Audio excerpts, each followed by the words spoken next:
Leaving.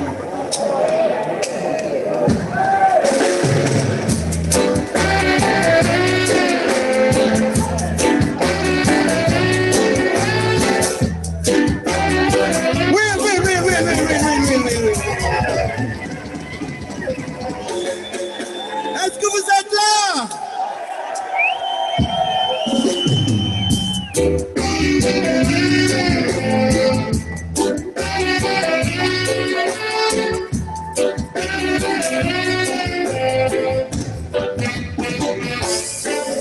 It's far away from town, living on a solid ground. Far away from town, Babylon we live. Let's walk away from town, living on a solid ground. Let's walk away from town, Babylon we live. We've got to believe we have no choice. Telling you to wait to hear your voice. Keep quiet, don't make more noise. You don't deserve to silence. We don't have to fall and just turn about the summer flame. Some of them don't have the break. Question all and now. Some of them don't have way too much. Truth got existence. Babylon working, they're holding on. Let's walk away from town, living on a solid ground. Let's walk away from town, Babylon we live. Two step forward, going one step back. Question everything, you want the right track. Two step forward, going one step back. Question everything, you want the right track. Two step forward, one step back. Question everything, you want the right track. Two step forward, one step back. Question everything, you want the right track.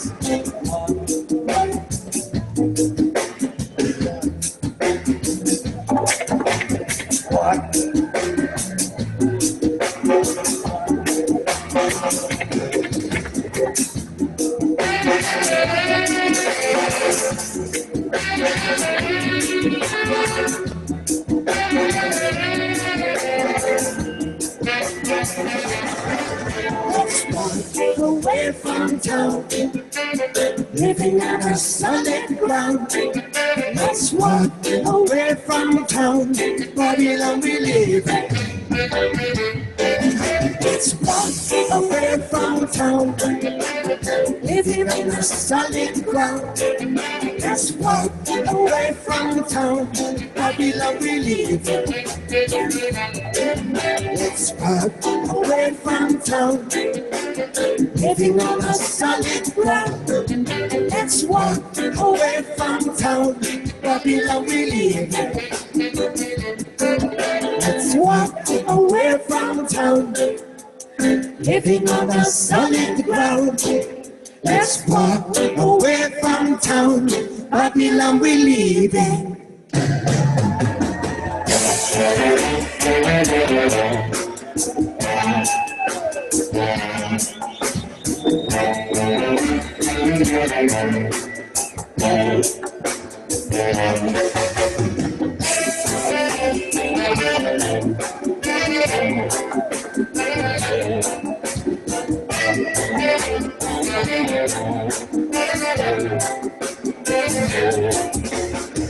They say love is like a tree, growing like we want it to be.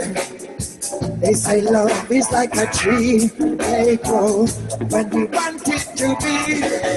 Do no harm is the answer for love, fighting for position, always handing it on. Do no harm is the answer for love. To fight for something, or fight for someone. This year is when we want to have it for me life. This year, man, we'll let her go. This year, man, remember once in my life. It's a playing on the romantic ballad. The harm is the answer for love. Fighting for position, always handing it on. Do no harm is the answer for love. Don't fight for something, don't fight for someone.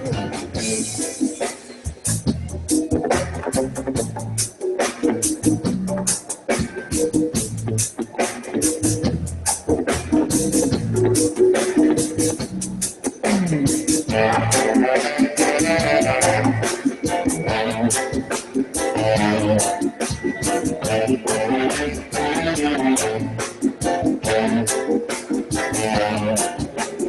harm is the answer for love. Fighting for position, always standing in arm. Do no harm is the answer for love. Fight for something, fight for someone. Do no harm is the answer for love. Fighting for position, always standing in arm. Do no harm is the answer for love. Fight for something, fight for what?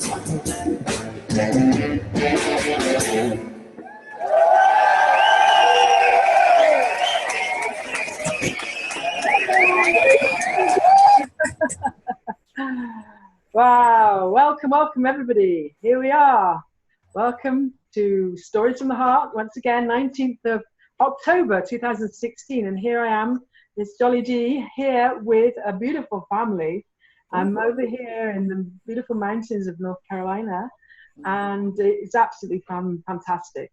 Beautiful family, beautiful energy. I'm just so thrilled to be here, and we've got some beautiful plans and ideas, and wow, it's just beyond beautiful. So, and of course, here we also have our beautiful sister Libby, who's part of the Art Spiritual Society community, who's going to end up being. So, yeah, welcome.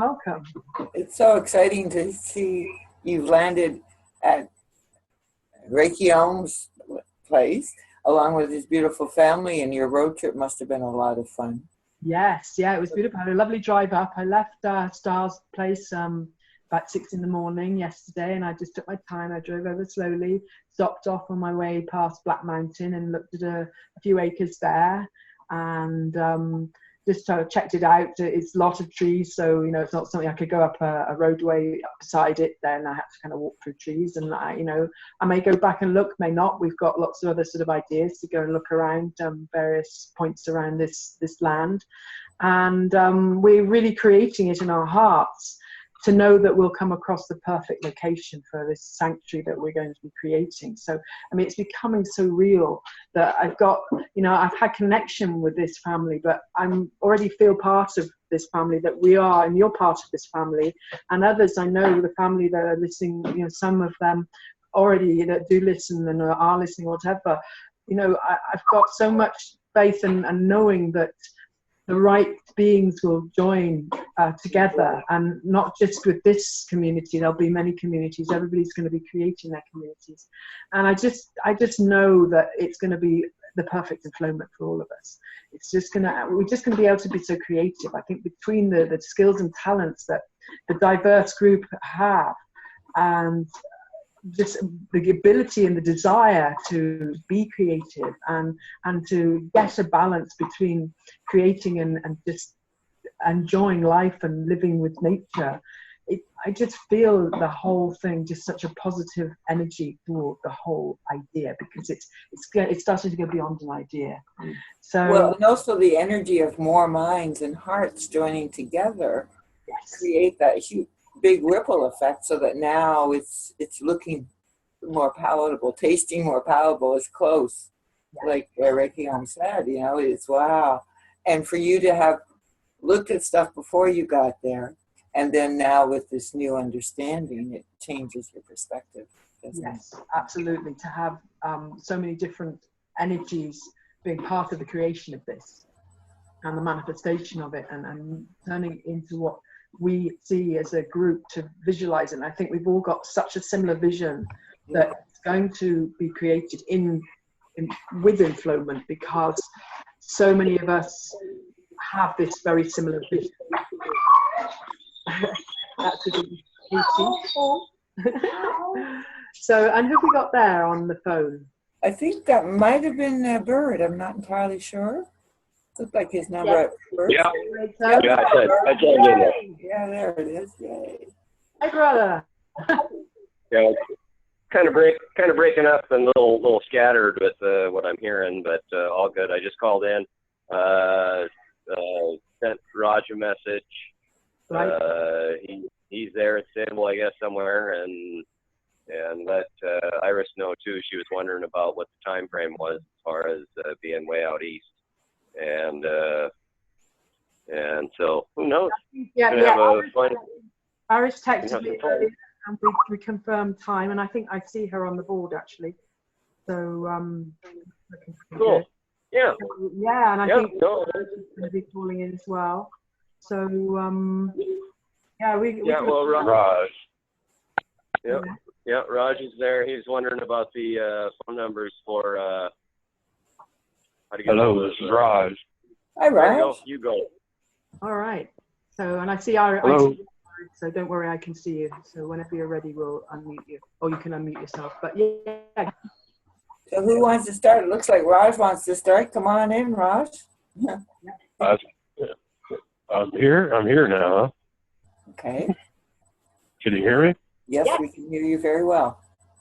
All right. Well, I'm in a bus right now en route to San Francisco, so I don't know if it's real loud or what. No, If you guys can hear me okay? Yes, we can. Good. You can hear me good? Yes, we can. Okay. Hello. Hi. I can hear you. Hey. So, Raj, you've been through quite a journey. Do you want to share some of your journey with us? Oh, wow. Wow. It's just been, there's just so many experiences. I don't even know where to begin, really. So, I don't know what you folks want to hear. Your story. Whatever part of it you want to tell, whichever pops up now. Yeah. Hello? Yep. You're still there. Okay. Yeah. Well, I'm just me. I'm just flowing. You know, I don't know if anyone knows any background of me, but I was this very silent listening for about 4.5 years in total solitude. So I was there listening to all of you. All these voices are very, very familiar to me. The names and things like that, it really doesn't matter, just the voices. So, I wasn't one to call in much and speak on the show. I was just an observer, just a listener. And during that time, and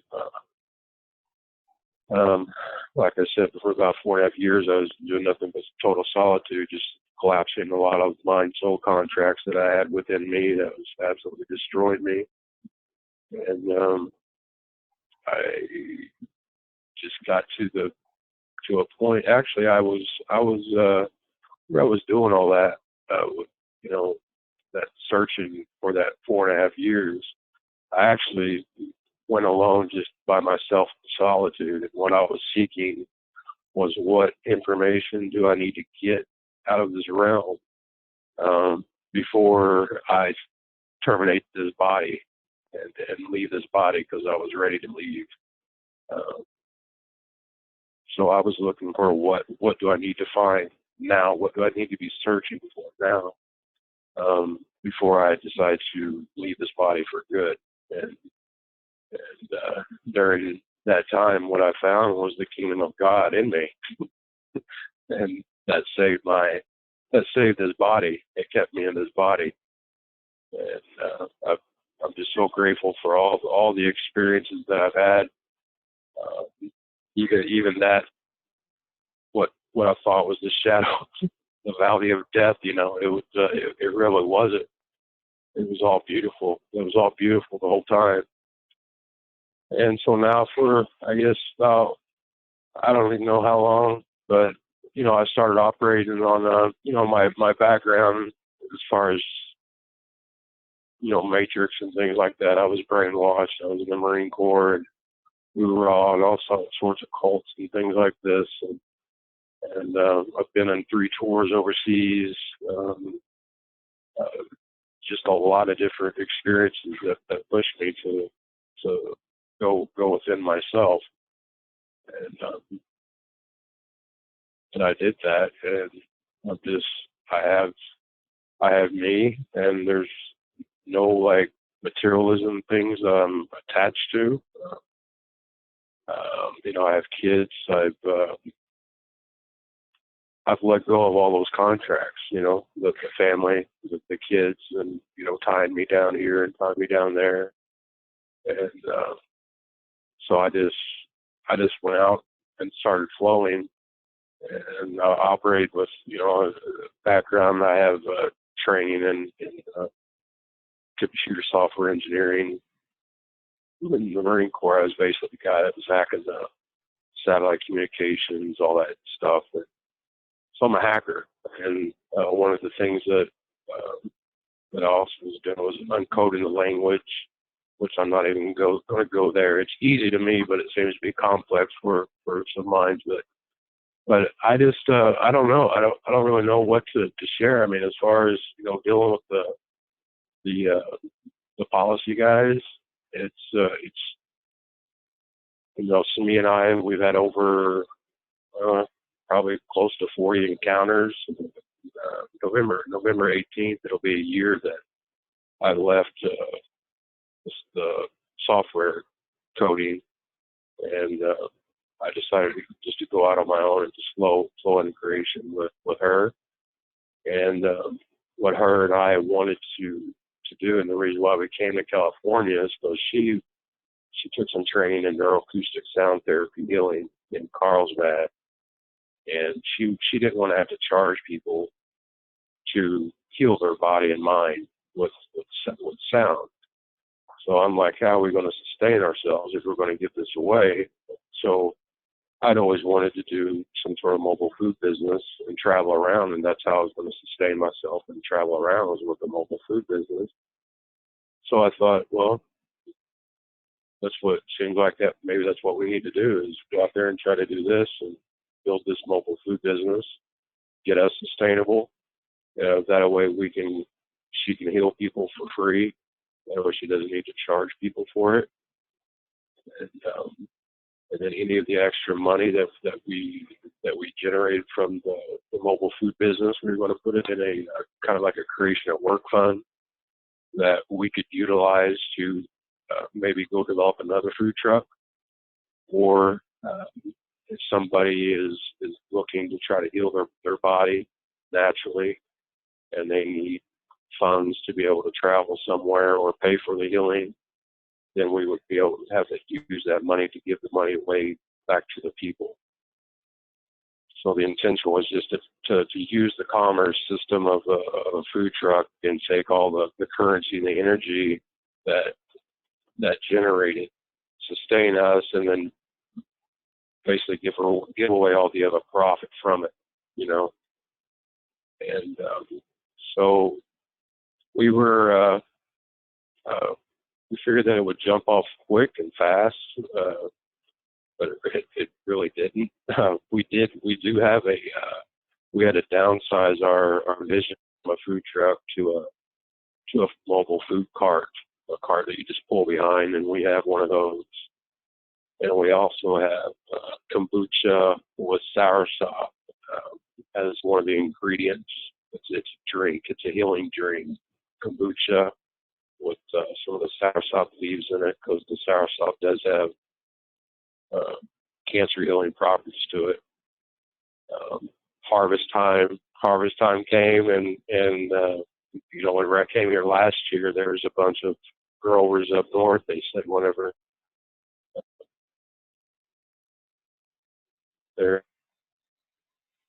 I first got here, but at that time it just wasn't a good match. I just met her. Anyway, they said come back up here next fall and come up here, just make a bunch of money, sit out here in the middle of nowhere and trim and smoke and put some money in your guys' pockets, you know. So that's we're traveling up here, and then that's when the RV caught on fire. I don't know. There's many. I think there's maybe 4 videos where we've actually recorded the police with different interactions with them. Whenever I met Samia, she wasn't familiar with the legal name fraud, and so I started sharing that with her. And she's seen me interacting with the police, because in California, you're not supposed to, it's allegedly against the law to camp in your RV. You can't sleep in it, and then if you're parked along the side of the road for so long, that like 72-hour law or something like that. So, and we were mostly around the coastal area at the time, so it was really populated and heavy with tourists and things like that. So the roads that we were parking on in town, and we did all boondocking. We didn't pay anything to camp at a campground. We've never camped at a campground. Never paid in a whole year to park anywhere, just to sleep. So what that created was it kind of put us out there where we would be at risk of being put in a controversy with the officers about the parking and things like that. So it was just it was like a two or sometimes 3 times a week event that the policy guys were banging on our doors, and I've been in handcuffs. I've not aiding and abetting or bearing false witness and saying that I'm something that I'm not. I've had experience with it, but Samia really hasn't. So a lot of the things that she's doing it on her own. She's just kind of parroting and repeating and just experiencing it herself and learning by experience how to get them to just stand down and just not engage in any more controversies with you. So I know that. I mean, it's just there was one time I was going. So I did a lot of volunteer work also. I gave to a lot of people. We fed the homeless. There's a museum in Oceanside, the Pyramid Museum, that is successful today because of the time that Smee and I gave to them. But anyway, this Pyramid Museum, the owner or the founder, she had came to pick me up in a parking lot. The RV was sitting there. Me and Smee was in the RV. And she pulls up, and I walk out of the RV to go get inside the truck. And right before I'm getting in the truck, I see this off-icer. He's looking at me. I can't hear him. This is far away from me, but he's got his right hand. He's getting ready to draw a beat down on me, pull his weapon out. And I'm like, and then he did. He pulled his weapon out because I was getting ready to get in the car, but I couldn't hear him because my eardrums had been blown out from a rocket propelled grenade over in Afghanistan. And so anyway, he ordered me down to the ground, and I told him, I said, there's no, while he's doing this, I'm like, whoa, I said, I don't know who you are or what gives you some sort of authority to be drawing a deadly weapon on me. But because you have a deadly weapon, I want to comply. I want to sit down, and we're gonna talk about this controversy here. We was in this parking lot. There's like 2 or 3 different RVs. Well, evidently, in one of these RVs was some sort of disturbance or something. They had the wrong RV, is what they had, and they sat me down. Of course, going through the script. Ended up cuffing me, and then they told Joanne, the lady that came to pick me up, to go help her. They told her, they said, "Oh, you can go. You might as well just leave, man. This guy's going to go down to jail. He's going to be gone for a while, so you might as well just take off." And so she did. She left. And of course, you got the low rank officers. Ain't got no stripes on them. They don't really know anything. They're just running a certain script. And I kept demanding to see rank. Get the chief of police here. Get your boss here. I'm sure that you're a good officer. I know that you do good. I'm sure you do very good investigations, very thorough, very methodical. And with some of the things that I'm gonna be telling you, you're gonna need your boss in here to complete your investigation. Okay? And of course, they're the whole time they're trying to govern the sequences and how it's running with the questions and things like this. And so anyway, I get them to contact to agree that they're going to call in their boss. So then I start telling them that you're asking me questions, and these questions are controversial in nature. And part of my religious beliefs is in my religious rituals and things that I practice within me is not to engage in any controversy of any other cult that's outside of me. So, officer, by you talking to me, you're enticing me to sin against my soul and against my religious beliefs, and that's engaged in literal controversies of cults outside of me. It's really none of my business what it is that you guys are doing. And of course, they keep escalating. They keep escalating. What's your name? What's your name? I'm a nobody. I'm an alien. The whole 9 yards. One of the scripts that I've been kind of holding the mirror up that seems to get them to really think is them trying to get me to bear false witness against my neighbors, and to me, my neighbors aren't physical bodies, to me, my neighbors are other me's and we's, other souls, okay, other spirits, and I tell them that I cannot put my mind and words and emotions and the beliefs of those definitions before God. That's breaking the commandments. And I can't sit here and talk to you and bear false witness to you using words of this world, because these words are plastic, they're fiction, they're created by other minds.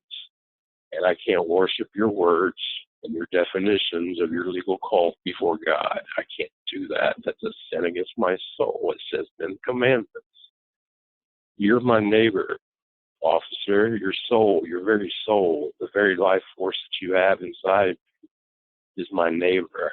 I share the same energy with you, brother. And I cannot put my mind, your mind before that, as it would be breaking the commandments. And of course, they continue to try to get me to bear false witness and things like this. And, they ask, who are you? And in the simplest form, me. I'm me. I'm me. This is me. I'm not a legal person. This and that. And of course, they just keep chasing you and chasing you and chasing you. And the time whenever, they had me handcuffed in the parking lot where they told that lady I was going to be gone for a few hours. The sergeant eventually showed up, and I'm cuffed, and Smia's there, and so the sergeant comes over, and he starts talking to me, and I said, I've already said everything to him, brief you on everything. So then the guy told him, he said he's taking a stand of separation of state, something about his religious practices and beliefs. It's against his religious beliefs to engage in our controversies, And then the sergeant said, "Who are you?" I said, "I'm me." They said, "Do you have a last name?" I said, "I don't need no last name. I'm just me." And he released me, took off the cuffs. There was another event on my birthday, alleged birthday, August 26th. No surprise, it was actually at 8:08 in the morning, which is actually when I was born. Samia was outside, and I heard her talking to somebody, and I just laid in bed because I thought the door was shut, and I could tell that she was talking to the cops. So I'm laying in the back of the RV, just laying there, letting her handle that situation. And the door was open. And what she had tried to do was to run inside the RV while they were talking to her. And they ran after her. And then they entered the RV with their weapons drawn, pulled me out of bed. Of course, I tell them I'm not sleeping, I'm just there meditating. Got a broken toe out of that deal. Then, of course, they hold on a minute. Let me go back to this other time. We was in a car with somebody who was a legal person. It's me and I was in the back, and the guy threw his cigarette out and of the window at night. So the cops pulled us over for that. So he's dealing with this guy, and then because I didn't have my seatbelt on, and neither did me, of course they started asking for names, and basically the same thing I just told you a while ago was happening here.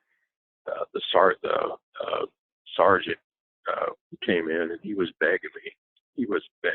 I mean, just begging me. He said, "Please, just give me something, help me. Just anything. What do you call your temple?" I said, because I tell him this is my temple. This is where I dwell, is in this body. The kingdom of God is within me. This is holy ground. This is a holy temple here. And so he said, what do you call, what's the name of your temple? And I said, you call it Rise, And then I think she had said Kreia, and she had said Kosmak, and they were asking me how to spell it. And I said, it's not, I don't aid and abet you to commit fraud and try to bear false witness against me. I'm not going to tell you what characters to put in there to spell bind me or what to write or anything. I'm not going to, it's all false anyway. It's all false. So I'm not going to tell you what characters to use. So they're sitting there, this is like probably about an hour and a half stop. And they came up to the driver of the vehicle, and they were talking to the driver of the vehicle, and they asked him, they said, "Do you know Golan?" And the driver of the vehicle said, "Yeah." And he said, well, if we give you a ticket, mailed you a ticket, could you hand deliver it to him? And he's like, "Yeah, I could do that." And he's like, "Good, because the names and addresses they're giving us aren't coming back in our database." So they left, came back with printed tickets out of their computer system, and they gave him the tickets, and then he handed them back to Smee and I. They never talked to us anymore after that. Okay, so we left 6 months later. Now it's my birthday. Okay, and where they dragged me out and put me in to break my toe.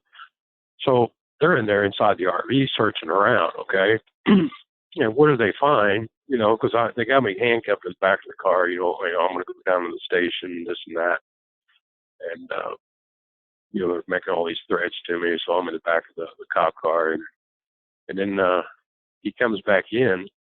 And what they had done is they had found that ticket where they the name that they used, that they typed in, or the characters they typed in. I don't care if it's Raj Kosmak, Kosmack, Kosnack.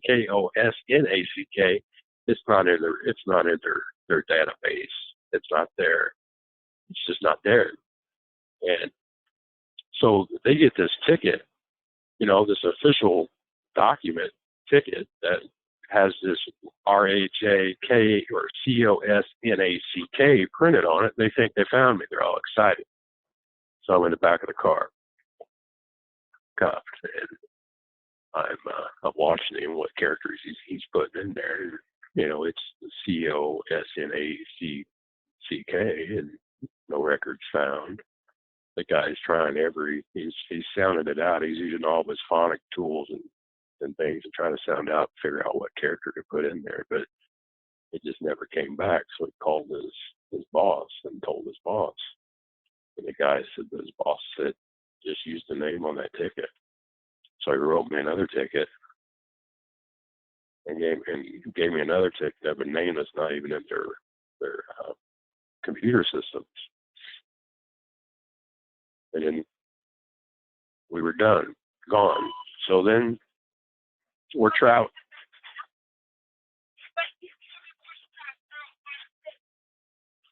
So we're in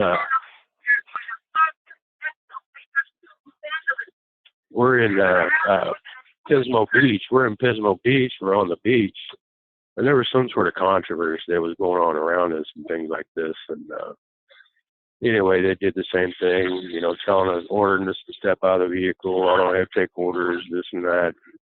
And you know, wound up being you know, they came out there. They had baseball bats. They were going to cut the door. They're going to cut the door off the hinges and all this stuff, you know, and never did. You know, they tried to open the door forcefully just with their hands. And so we're out here on the beach, and Pismo Beach at this time, you know, there's thousands of people out there on the beach. And our RV is camped right on the beach along with everybody else. We had some friends that was camped out right next to us. So we're completely surrounded by the police. There's, I don't know who it was, but what they were trying to get was they were trying to get some sort of warrant. And they had, you know, we're out on the beach, so we had the conservation officers, you know, federal was on the beach.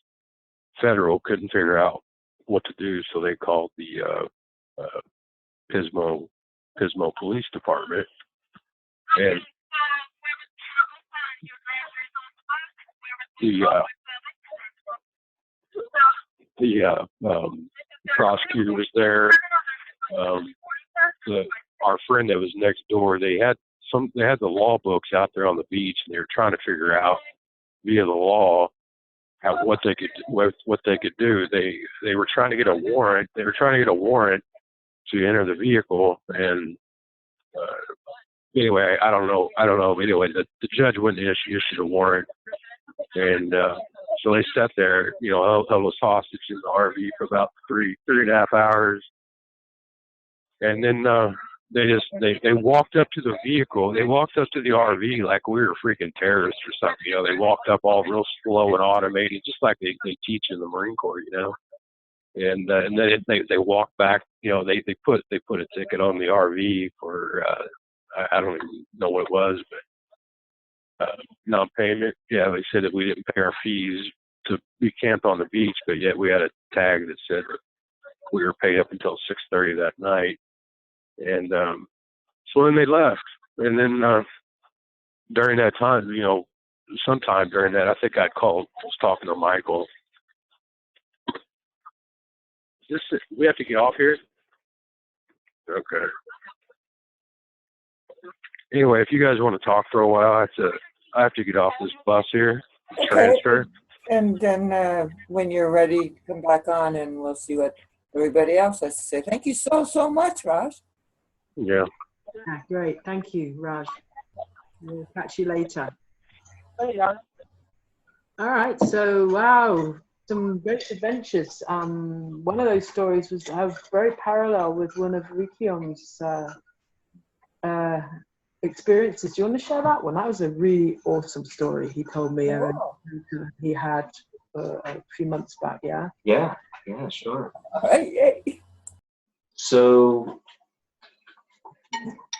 a year ago, April, we embodied just burning pretty much everything in a fire as far as all the legal documents go. As of October of last year, the plates expired and they just remained on there.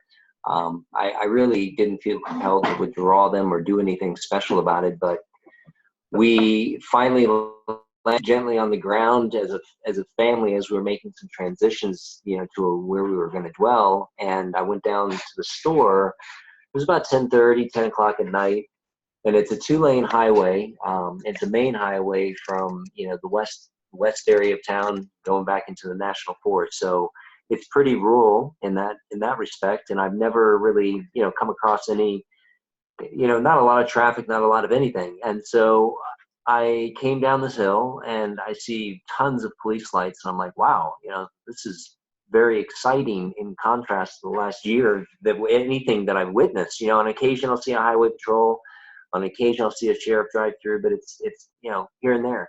So then I noticed as I was approaching, and I was the only car approaching it, there weren't any other cars in front of me. 2 cars were leaving the area, and I didn't see any other cars. I just saw the North Carolina Highway Patrol cars and 2 flashlights in the middle of the road. So, it's a 45-mile-an-hour road, and there you're coming down, barreling down a hill, and they're standing there at the valley, the gully of this little, hill. I'm thinking to myself, wow, that's a pretty dangerous place to be. I hope everything's all right. So, I rolled down my window about 3 or 4 inches, and I just said, hey guys, you're out in the middle of the road here. Is everything all right? I don't see anybody else. Can I help you out? And he was like, license, registration, everything's fine. And I was like, whoa, whoa, whoa, whoa. And I said, well, there's like, 7 or 8 or 9 of you here. I said, you got to be out here looking for somebody, right? Is there anything I can do? And license, registration. And I said, well, this is pretty awkward for you all to be here and standing in the middle of the road, like this. I said, there's not a stop sign, for a couple of miles one way or the other. And I said, and this is pretty dangerous, don't you think? And I said, and last time I checked, these lands don't require to present any form of identification. We're allowed to travel freely. So I'm going to go ahead and be on my way.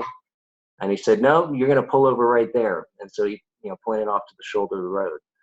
And I said, well, I'm not really interested in pulling off over there. And, to be quite honest with you, I can't give you something that, I don't have. And you're asking for things that I don't have. So I'll just go ahead and be on my way. He's like, what do you mean you don't have it? And I said, well, I mean what I just said. I can't give you something I don't have. And he said, well, you need to pull over there right now, or, this is going to get worse, or some kind of threat.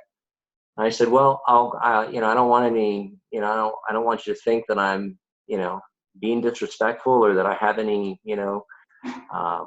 evil ambitions here. I'm just a, peaceful inhabitor. I'm just cruising along, and you guys are the ones that are standing on the road, but I'll go ahead and choose to pull over here so we can, so we can further clarify this.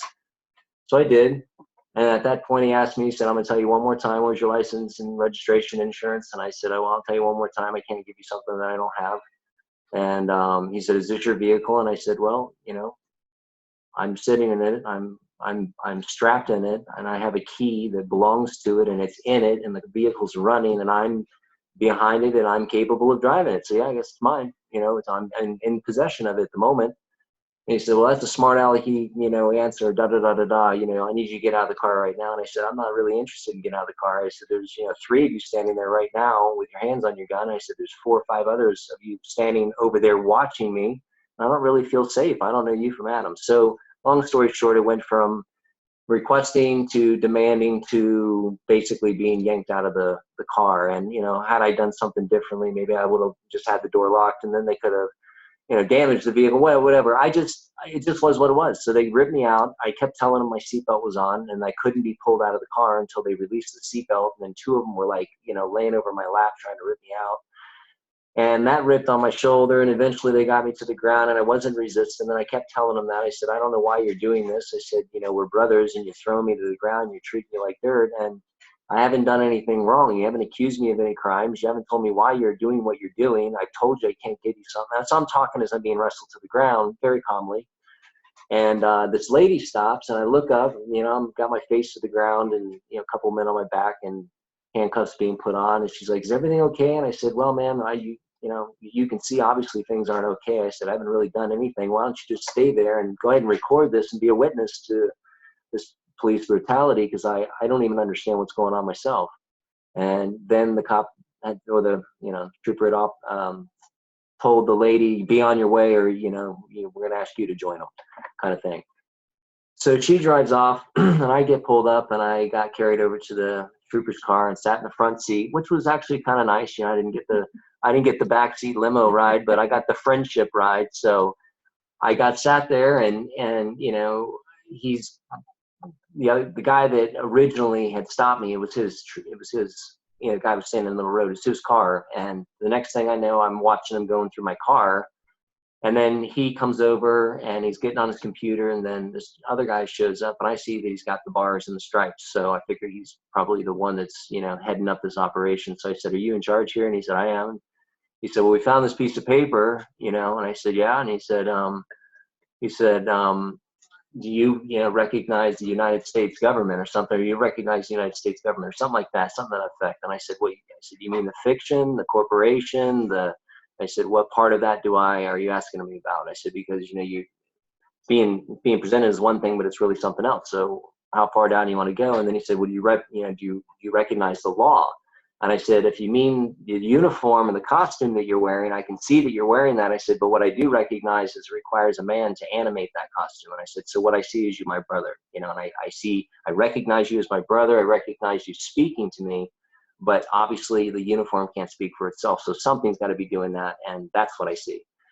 And then he said, well, what's this piece of paper? And it was a baptismal document that I did where I declared myself no longer surety for the legal name. And basically that I'm now a living man, renewed mind, renewed heart, and that my service is fulfilling the living spirit of the law and doing no harm to others, and to, love creation with all my heart, mind, and body, and fulfill life itself. And he was kind of blown away, and he walks off. And then the guy in the car that was looking up the information, of course, it had the legal name on there. There was a tag that was on there that was expired. It was all linked to the legal name, and I had an active license back in Florida, which I just burnt in the fire. At the time, it wasn't mine, but it got burnt up. And so he said, well, I see everything's good in Florida, and that you're clear on your license down there, and da da da da da. I said, well, that's not mine. I said, I don't use the legal name. It doesn't belong to me. It never was mine. I said, that's a it's a fiction, and I'm done animating it. I only serve the Creator.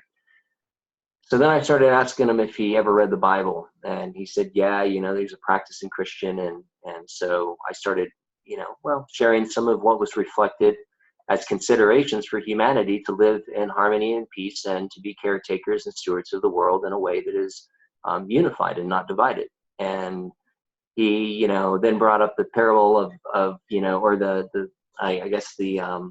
quote of us having to have respects for government. I said, well, yeah, that's true if you can't follow 10 basic rules, 10 basic laws or commandments. I said, so you've elected to follow 80 million laws, statutes, and codes, and enforce those on me, the living man, that has nothing to do with you, and you don't even understand your own faith. And I said, so if you happen to, I said, by the way, you got a business card? And he said, well, why? And I said, well, I'd like to meet with you outside of you wearing this costume, so I can take you a little more seriously and have a conversation about the Bible and really what it was really saying to you, because it's your story.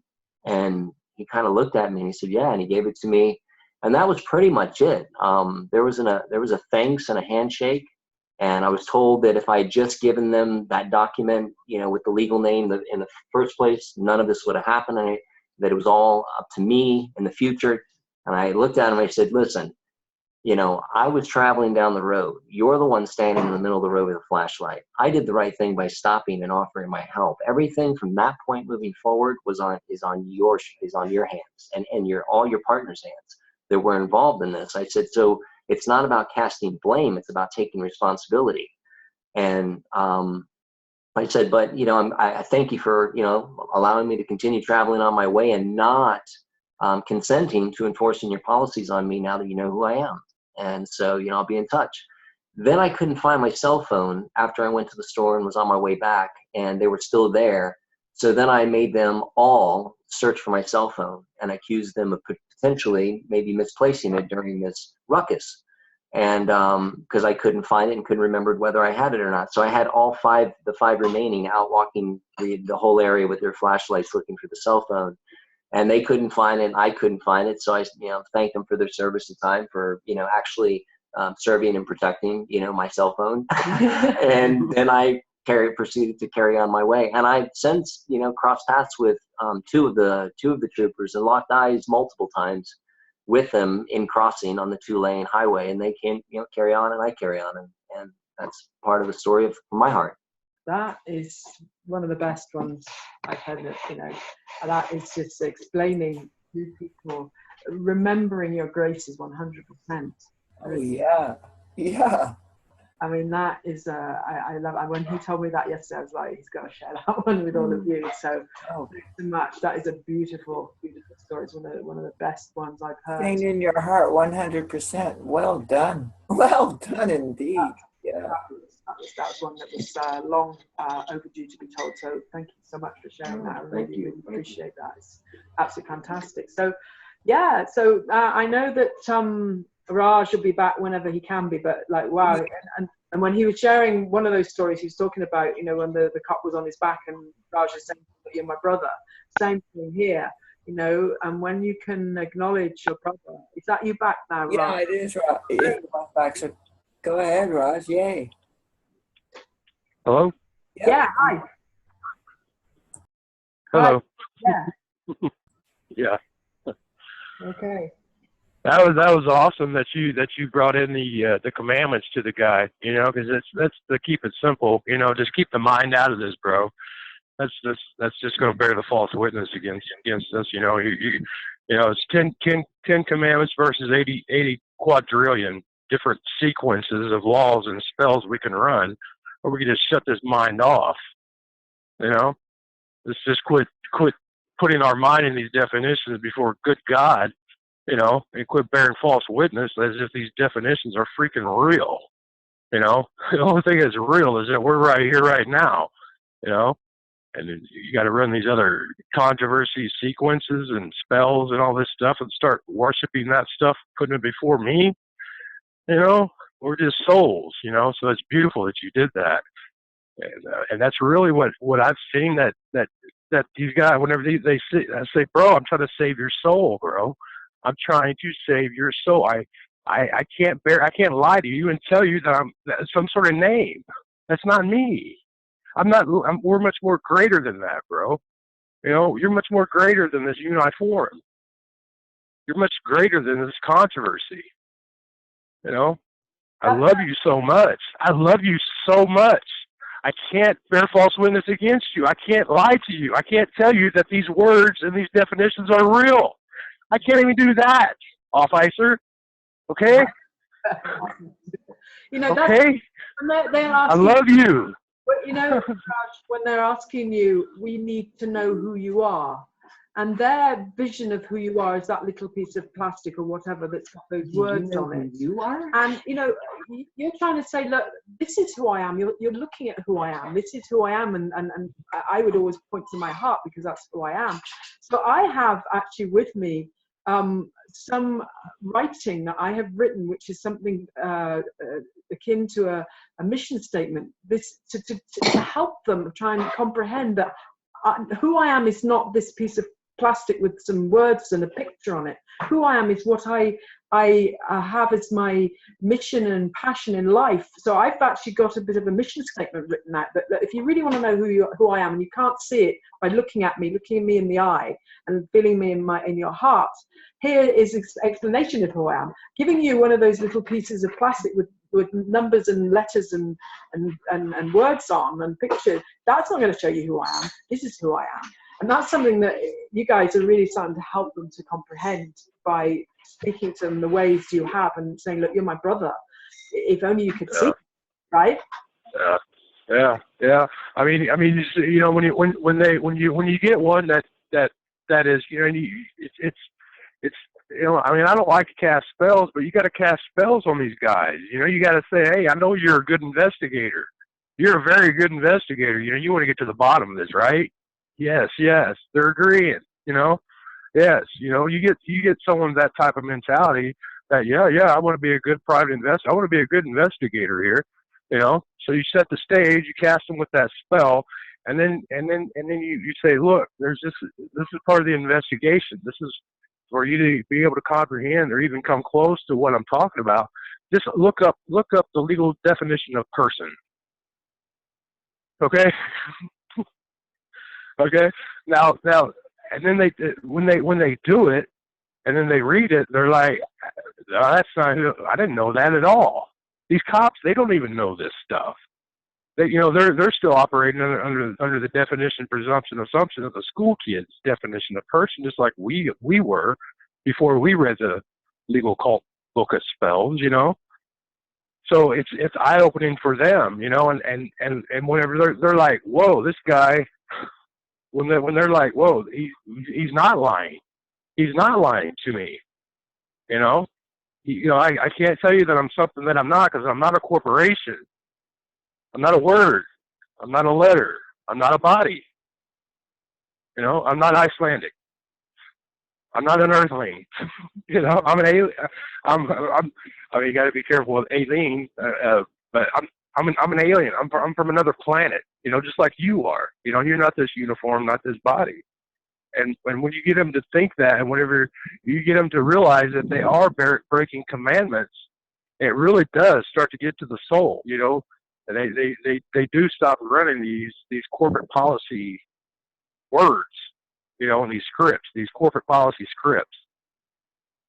And it's kind of you hold that up, that mirror up, and whenever they look that they got a uniform, they're operating in corporate commerce, when you start to do that, whenever they kind of compare the corporate mind and what they're operating in versus spiritual stuff, whoa, bro, you're about to send us both to hell, man. Hey, God's not going to like this, that we tell him that we're some sort of legal person, okay? A corporation? Really? You want to call God's work a corporation? You want to call God God? You want to call God a word? I mean, how? That's limiting, It's distorted from the very get-go that I say that I'm me. But that's the simplest, purest form I could say, is that I'm just energy. I'm just magnetic energy, electric energy. And that's even assumptive presumptive. I've never, I'm not even for sure if that's real, All I know is when the energy leaves, this body and this mind dies.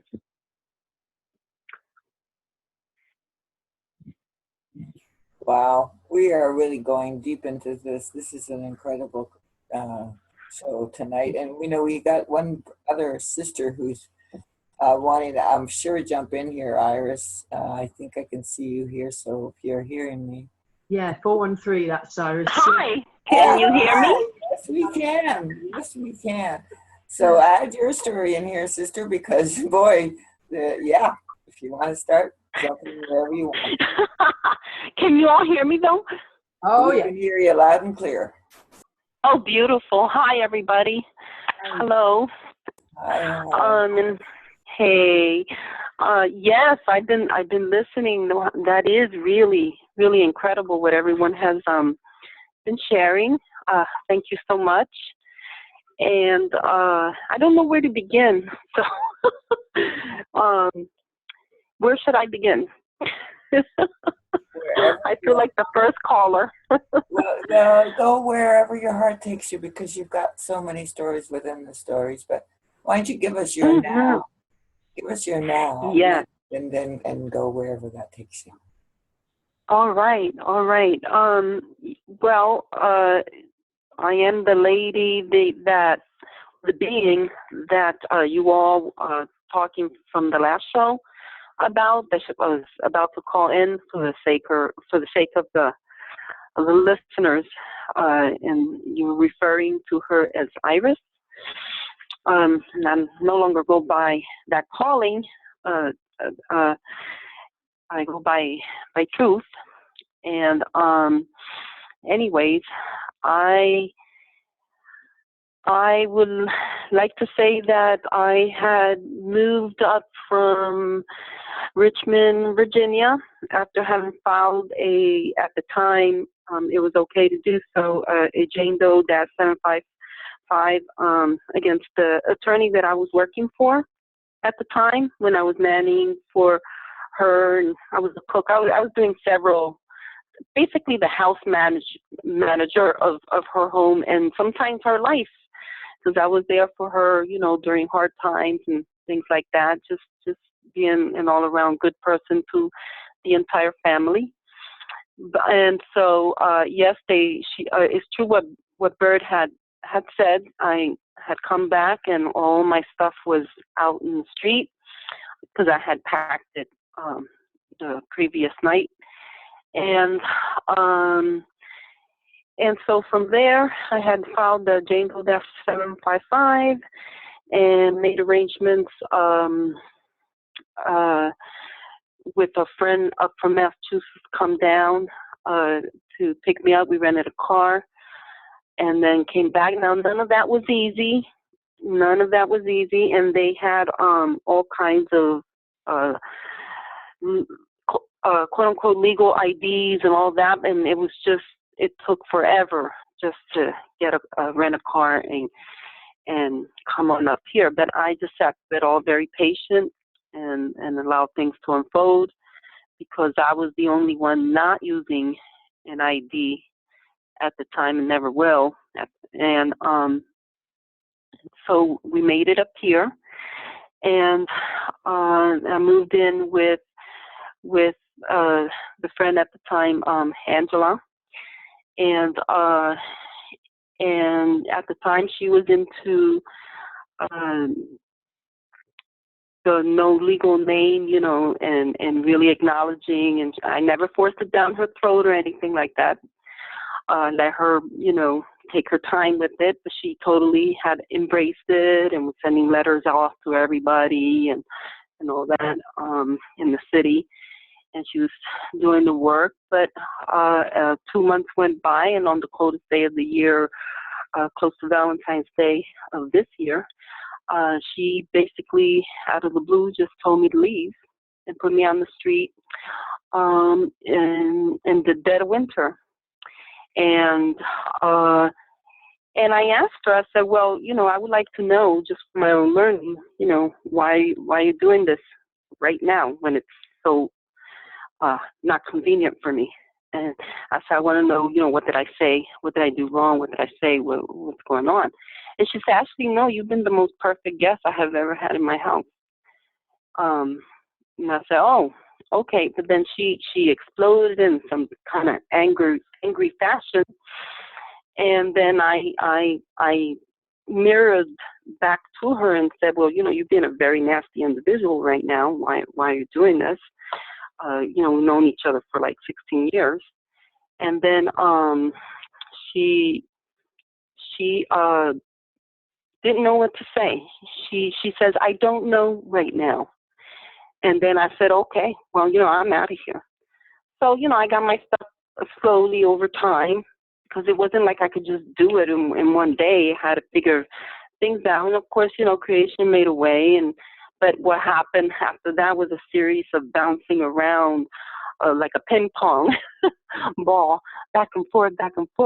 But I navigated through it all fine. I was completely dedicated to not going back to that system with the legal name, legal world, legal entity, all that stuff. I was completely committed, and I still am. And I don't regret any of it, even though at times it was difficult to navigate through certain situations in the cold and being outside and da-da-da. And I said, oh, well, you know, that's their journey. Let them find their own way. I need to keep moving forward. And I continue to get the word out as best as I can. At the time, my computer was working. It came to a point where I kept getting thrown out of different situations, but I kept going. Nothing stopped me. I still kept getting the word out. And always something would happen that I would land somewhere else. And so finally, I was out in the street for a while.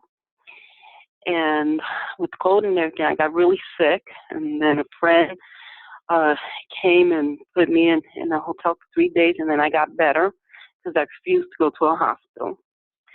And so all I did was sleep for 3 days. Those 3 days I did need to rest. And I got better. And then I again was out in the street, but I still kept getting the word out, and I found a place just by intuitively going where I was feeling I was led, and I found a beautiful place that was open, and there was a beautiful couch there, and I went and stayed there. I would go late at night and leave really early in the morning, as early as 6, and then I just go back to work and get the word out. That's all I ever did. And I was talking in my heart to creation the whole time and said, I will not, you know, touch anything. I will respect the space. I see it as a gift from the universe. And so it was for about 2 months. That's where I stayed, and no one ever found out that I even passed through there. And it was a very, very beautiful place. But for some reason, they left the door open every single day. And I was always amazed to find it open, but hey, there it was. And then someone gave me a tent, or a group of people gave me a tent. Actually, it was a local survival center in one of the towns in Amherst. And I took that tent, and immediately as I put it out in the forest, because I found this forest that I knew people will occasionally camp out, but it was really ugly because it had it was a beautiful forest, but it was ugly in the sense that there was a lot of trash and needles and just really tents, all kinds of crap. And I just looked at it, I said, I think I'm just gonna clean this place up. And in 4 hours I cleaned half the forest. And set the bags aside, and someone off the street came and helped me drag out a bunch of the bags because it was too heavy for me. And he was a strong man, so he helped me drag out a lot of that stuff. And then as soon as I was able to get that tent out there, the minute I put the tent down into the ground, as in tent, because I was gonna, I had a place to stay of my own. I went back to the place where I was staying at the couch, the beautiful place, and that day, before I even go in, I saw somebody with a flashlight, and something just made me move real swiftly. Almost, I felt like I flew. In fact, I felt like my whole body, along with my bike, was lifted, and I flew. I had that sensation. It was like I flew. And then they never saw me, and it was perfect. And I said, okay, I had put down the tent. I'm meant to be in the tent. To the tent I go. And so I was there for that was back in, I'm going to say like April, May, something like that. And so I started to just stay out there, and little by little things just, came. I still kept getting the word up, but by then my computer had given out on me. And then I said, oh, what am I going to do now? No money, can't really get the word out. What am I going to do? And then I run into a friend who was speaking at one of these. Do you remember when the gay shooting happened down? I forget what state it was, and it was all over the news. I don't watch the news, but it was some. Yeah. So they were having a big rally out there, and then I recognized a voice, and it was a friend that I had known from years ago. And then I said, I know it's her. I know that voice. And then I went to see, and it was her. Sure enough, it was her. But it was such a big crowd, and I went and sat on the steps. And then, sure enough, when everyone was leaving, she recognizes me and says, hey, there you are. And I go, hi. And so she right away says, come live with me, without even knowing what my situation was. So I saw that as a miraculous thing, and I went with her. And I stayed with her for about 3 weeks, and she gave me a little job under the table, which was to paint some walls for her. And the first money that I used, it was just a little money that I made, about $130. But I used like $26 of it to make a sign of legal name fraud, the truth, it's illegal to use the legal name. Basically, the little billboard that's a small, tiny billboard, miniature billboard that I put in front of my bike. And then that was my creative way of, okay, I can get the word out. I'll just ride my bike and let everybody read the sign. And that was the best that I could do at the time. And it was beautiful, because everywhere that I went, what I heard was like a synth. I heard a song all day long. It was like the highest hallelujah in heaven. People reading the sign out loud. Everywhere I went, it was like someone was reading the sign out loud. And then people asking me, what does that mean? What does that mean? That's the next question. I said, it means exactly what it reads. It's illegal to, then I would say, read it really slow. And then, so people say, I still don't get it. I said, well, just research it. You know, it's information that belongs to everyone on earth equally. And it totally puts us on equal standing.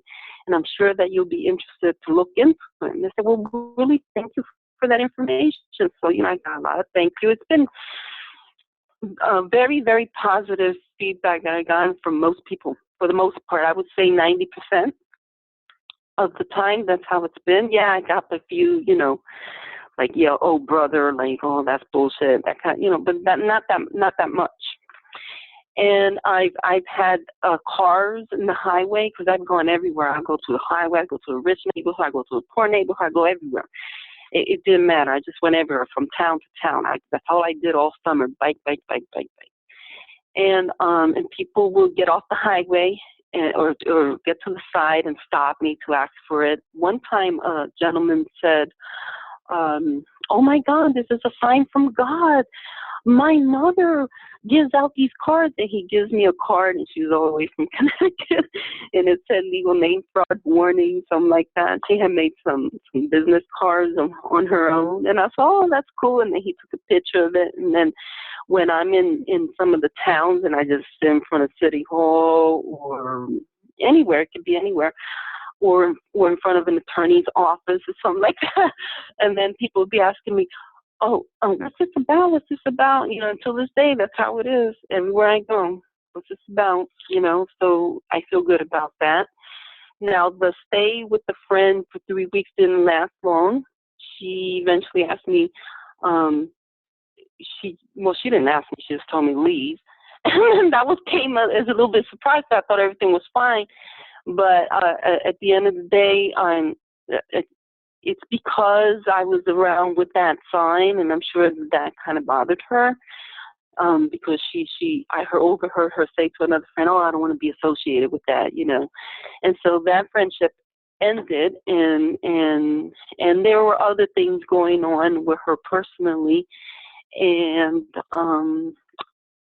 I love her dearly, but at the end of the day, I don't know what it's like to be molested by your own parents. You know, she was going through those kind of issues, and that has not been my experience, but I can empathize with her and send her all my love. I don't know what that feels like, and so those were other things she was dealing with, so I just had to, like, let it go and then leave it in the hands of God, and I moved on. And the same happened with another friend. You know, he similar situation with him. Even though he's a guy, he was raped by his own mother. You know, he's open about it. He writes about it in his poetry. You know, and so that was another thing. So, you know, I just let things go because people are working through those issues, and I don't know what that feels like. That's never happened to me, but I do empathize and have, you know, feelings around that, and I just hope it all works out for them. And then, so from there, I just went back to the forest because my tent was still there, and I went back there and kept riding my bike. And then I'm gonna say until recently, because now we enter into the new season when things started to get cold, the forest started to get filled with more people, because I was there alone by myself, pretty much. And then little by little, it kept filling up. But they were all like very, let's just call them interesting characters. And the characters, one of them, it was like a couple. And I consider myself a good neighbor. So I said, hi, how you doing? I'm over here if you need anything, that sort of thing. And please keep the forest clean because, you know, I cleaned it up and that's why you have a clean space and blah, blah, blah. And, but what happened there was that one day the police, showed up at the campsite, and that particular day I had a visitor, a young man of age 20, Omar, and we're sitting all day talking about the legal name because he says he has a hard time reading. So I saw it as my particular gift in the universe to take on that task with people that don't read or don't understand English, or don't have access to internet, that sort of thing. And then I take the time to break it down for them and stuff. He was really just like, his brains were exploding every time I came at it from a new angle based on the knowledge that I could share with him. And so when the cop entered into our space, he wanted to know if I knew so and so and so and so. Now I had an idea who he was referring to, because the only neighbor that I had was that couple. But since I technically and honestly didn't really know them, I couldn't. I said, I'm sorry, but I don't get involved, and I don't really know who you're talking about. He goes, well, that's okay. What's your name? And I said, excuse me? He goes, yeah, I need your name. I said, excuse me, but is it your intent to aid and abet me into committing fraud by asking me for a legal name? And he said, well, first of all, I noticed that his mouth dropped to the floor, because no one had ever said that to him before. And he didn't know what to say for a second. And then he goes, wait, what? I said, yeah, you're aiding and abetting me into committing fraud by asking me for a legal name. Is that your intent? And then he's like, I don't know what you're talking about. I said, you see that sign behind you right there on that bike? It says, legal name fraud, the truth, it's illegal to use the legal name. I said, just you Google that right now on your phone if you can, and look into that, because that is the law, and that is the truth, and that pertains to you as well. And that's information that you need to know. And then he says, well, I'm not going to do that. And I said, okay. And then he says, well, can I have your given name? And then I almost laughed out loud, because I had never heard that one before. And I said, is it your intent to aid and abet me into committing fraud by asking me for a given name? And then he was like frustrated. And then he said, well, can I have an illegal name? And then that one almost really made me laugh out loud, because that was super funny to me. And then I kept myself, trying not to laugh out loud. And I said, is it your intent to aid and abet me to committing fraud by asking me for any legal name, or any name at all for that matter? And then at that point, he was just like so frustrated that he closed the book and left. But I did leave a little detail out at that moment. The young lady, that what it was that there was a lovers' quarrel going on that had to do with restraining orders and stuff like that. And so she had come in, and then she had given him a name on my behalf. And she said, oh, that's Rose. But then she was winking at me, because, I gave her this look like, don't you dare, come where I am. But then I remember, it doesn't matter. It doesn't matter what she tells him. And then he goes, so you are Rose? I said, no, I don't know who that is. But had he said truth or whatever, I would have still said, I don't know who that is, because I'm not any name. And so, but it ended like I had just said, an illegal name is a your intent. And he got frustrated, shut the book, and left. And he had threatened me to arrest me and all that. And he tried to get a name out of my friend Omar. And Omar said, no, I don't need to give you any information, because Omar had already gotten the truth from me all day long. That was the focus of the day. And so that was a beautiful experience for Omar to witness, because he said, oh my God, everything that you said, everything that we talked about, here it is, so it was beautiful. And so, I even waited to see if they were going to return, because, just out of courtesy, I was open to whatever, but they never returned. But later that night, and I was alone in my tent, around midnight, the cops came again. I had a fire going on, and I was by myself, and they were looking for the couple. And I said, no, I don't know anything. I don't get involved, and that's none of my business. And they said, okay. And they didn't bother to ask me for a legal name, because they heard about it from the other guy. And then they came again to check on me, and they wished me a good evening and that I'd be safe, and they were very nice to me, and they left. And then as time went on, that couple left the forest, and then some new people arrived, and then they were somewhat, and I will only hear these people at nighttime because I was gone during the day doing my thing. And then so I had another guest that day, a woman, Nev, and we were at the fire, and of course we were talking about the legal name thing, that's all I ever talk about.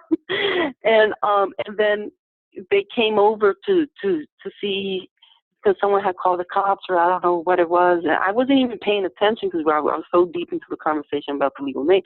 They say, "Hey, do you know so?" I said, "No, I'm sorry, I don't get involved with that." He goes, "And what's your name?" I said, "Is it your intent to aid and abet me to committing fraud by asking me for a legal name?" And he goes, "Are you the lady that cleaned the forest?" And I said, "Yes." He goes, "Oh, okay." And he goes, "Just have a nice day." And they left me alone. I mean, not even 2 minutes, went by. And that pretty much kind of was the ongoing thing. They stopped asking for a legal name. They knew I was the lady that cleaned the forest, and, and all that. And then another time, I remember it was specifically a Sunday, because it was about to rain, so I came to leave my bike there and just go back into town, charge my phone. And as I was leaving, I saw some shadows of 3 guys. And so I go, "Hi, guys," because I'm friendly with everybody there, as a neighbor, but I don't get involved in their business. So I was go, "Hi, guys." But then it turned out to be 3 detectives, and they were not in uniforms. And then they had all their flashlights on me. And I go, "Oh, well, you can see me, but I can't see you." So I took a flashlight, because I had one that is similar to what the cops carry, and I put it in their face. I go, "Oh, now I can see you. Oh, I see you're not my neighbors. Who are you?" "Oh, we're undercover police. We're detectives. And we want to know if you know where so-and-so, so-and-so, so-and-so is." I said, "I'm sorry, I don't know who those people are, and I don't know people by names here. It's illegal to use the legal name. I'm the lady who rides all around the valley with the sign on her bike, and flowers is over there. You can go check it. I suggest you all look into that, because that also pertains to you. That's information that you need to know, because you're all breaking the law." And then they're like, "Oh, really? Oh, well, that's interesting. I'll have to look it up." And he goes, "Come on, you could tell us what's your name." I said, No, that's not going to happen. I'm surprised that the other cops, the other gentlemen that have been around here, haven't informed you of that, because I'm well known around here for that. So I suggest you go look into it. And since you all have a nice flashlight, would you all mind escorting me out of the forest? Since you'll all be leaving right now, right? And he goes, Sure, no problem. And they go, "Do you lay down the law everywhere you go?" And I said, "Absolutely, that is what I do." And they go, "Oh, I see. So who you voting for?" And I said, "It's illegal to use a legal name. Therefore, it is illegal to vote." And again, I urge you to look that up, because that's information that belongs to everyone on earth. And they're like, okay. So it pretty much just goes like that, That's how it went. And let me see. I made a few notes. I don't forget what all the little incidents I've had. Another time I went, I had on my way to the forest, I have to go under a bridge, and then I have to take the bike path and kind of go up around where Smith College is, because this is in Northampton, and it's this area called Veterans Park. That's where the forest is, where I was staying. And that whole strip was filled with police cars. So there was some kind of crime scene going on. And I remember that day, there was a little bit of raindrop. And I was, going on my bike, and I was going very slow, holding my umbrella with one hand and riding the bike with the other hand. And I just rode through the whole crime scene. And all the cops had their lights on me, reading the sign, and none of them said a word to me. and nobody said nothing, and then nobody stopped me. No, you can, because usually they tell you, no, you can't go there, you can't go. Nothing, and I had no fear, and I rode into the forest, and nobody said anything to me, nothing, not one word. Everything was just very calm and peaceful. So I thought that was funny. Let's see what else. And then Awesome. okay, so Awesome. I know, isn't that great? Your antics are fabulous. You are the top. That's great stories to tell. Great story. Oh. It is great. It is great. And then I still have a few more until I'm out of the forest, and then I'm almost there. So then another time, this is just in the recent past, a few days before we got kicked out, there's new people came in. But prior to that, we started to figure out that there were some pedophiles in the forest, because I started to have conversations with other campers there that were responsible people. They were there because they domestic violence, not because they're drug addicts or this or that. Not that I'm judging anybody who takes drugs. There's people, I know people get off of that and have success stories, and who am I to judge, kind of thing. But the thing is that we were aware of this one guy who's definitely a pedophile. I was like, oh, I hate pedophiles. Oh no. Oh hell no. Oh hell no. I am not going to put up with this, because And so one of the social workers, or I don't know who they were, they came to inquire about him. And then I said, look, I don't know where that person is, but you might want to check over there. And it turns out that person was there. And in that particular case, I was glad that he was dragged out, because this person caused harm to children. And, I'm not down with that. So he got out. And so little by little, the forest got cleaned out of all the individuals that were causing harm and stuff like that. So anyway, this new couple came in. He's a 22-year-old, and he was with a 33-year-old, and catch 22 and then 33, that magic number, interesting. So the 23-year-old gentleman is very immature, and everywhere that he has a reputation of getting kicked out of all the campsites he's ever been to, because he likes to be abusive to the woman that he's with, and he just, I don't know, he has all kinds of issues and stuff. And so one morning he was screaming, it's my birthday, I didn't get a birthday card, and yelling and all that stuff. And it was too much, and I'm not one to call cops at all, but that was just like beyond and beyond, and I asked him to please, stop it. And then he called me a fucking cunt and this and this and that. And then so I said, the hell with it. I just went and called. And then when I called the 911, I said, look, I wish not to cause harm. I just want for them to please be quiet, because it's disturbing, other people. And there was a young lady staying with me, and she I felt kind of like a mother towards her, because she was young and, just kind of like, looking after her and that sort of thing. And so they wanted it, and I said, no, I don't do that. I don't break the law. Oh, can I have your phone number? And I laughed, because I know that they get the number. I don't have to give them a number. I said, no, I'm not giving you a number either. They came, and immediately they knew to come to me, and they asked me, are you okay? Are you all right? I said, yeah, I'm fine. And they said, and what's going on? I said, well, I don't know who they are and what their names are or nothing like that, but that noise was coming from over there, and I'm concerned that someone may be getting hurt. And so that's all. And so they went over there, and everything got quiet. And then on another occasion, I kept hearing that the woman was saying, you're hurting me, let go of my wrist. So I thought someone was going to get hurt.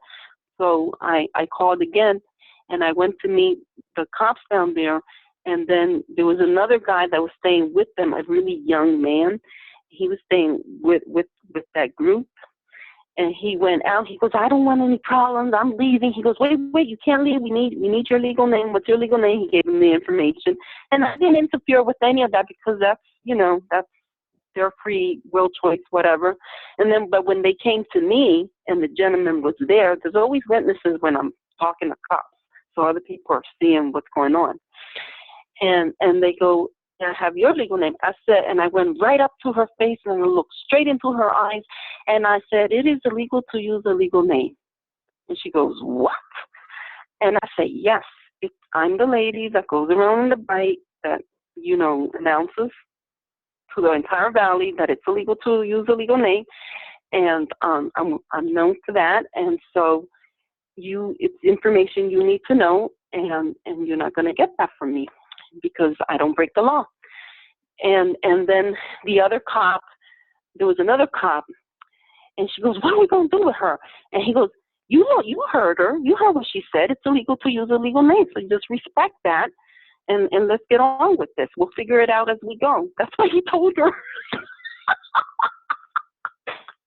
Oh, it's amazing. Wow. Uh-huh. Yes. And then I looked at him and I was surprised too, I wasn't surprised, but the fact that he said, listen to her. She said, that's what she said.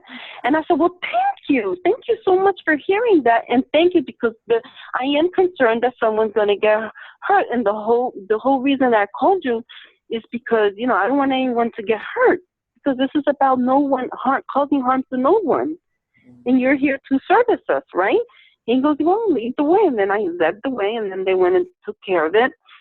And that was that. And that's how that went down. And so, someone in the forest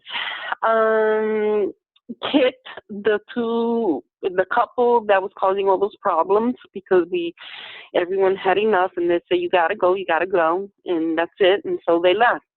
So the day that you guys were talking about me getting me to Arizona and all that very day when you were texting me, at the time that I was getting those texts from Jolly, Bird, and D-Bot, because I got them all, but I couldn't answer. I only answered to Bird, and when I sent out the text, that's when exact moment when the phone died. And at that moment, there were cops right there showing up out of the blue when I was at the other campsite on the other side of the forest, which is an invisible fake line of someone else's property, which we all know that's not their property and all that stuff. But I was on that other side. And then the cops were taking the information from the campers there, and those campers felt, very secure being there, because they according to their level of understanding, they had permission from the property holders / property owners that they could be there.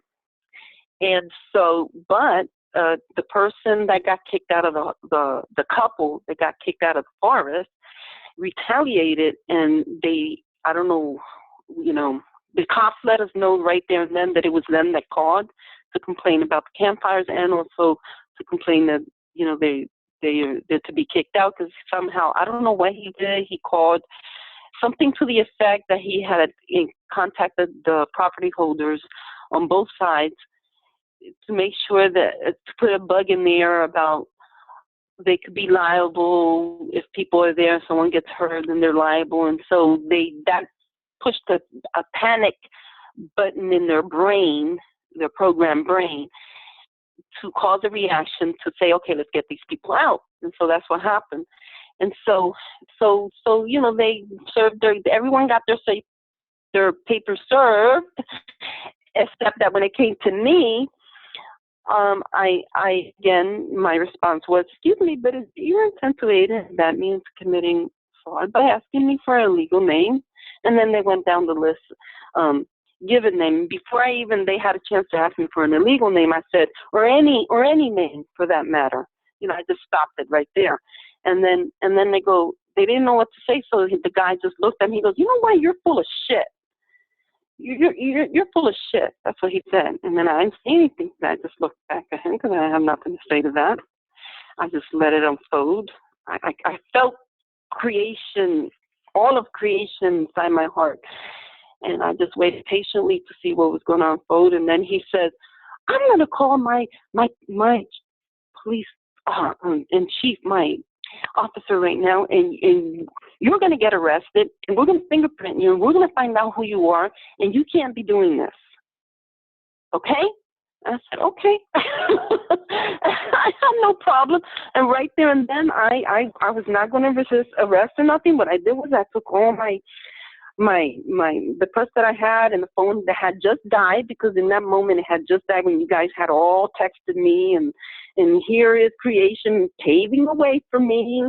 And I gave it to my friend Melanie. I said, here, take this, and make sure you call so-and-so so that they can get my stuff out and take care of me.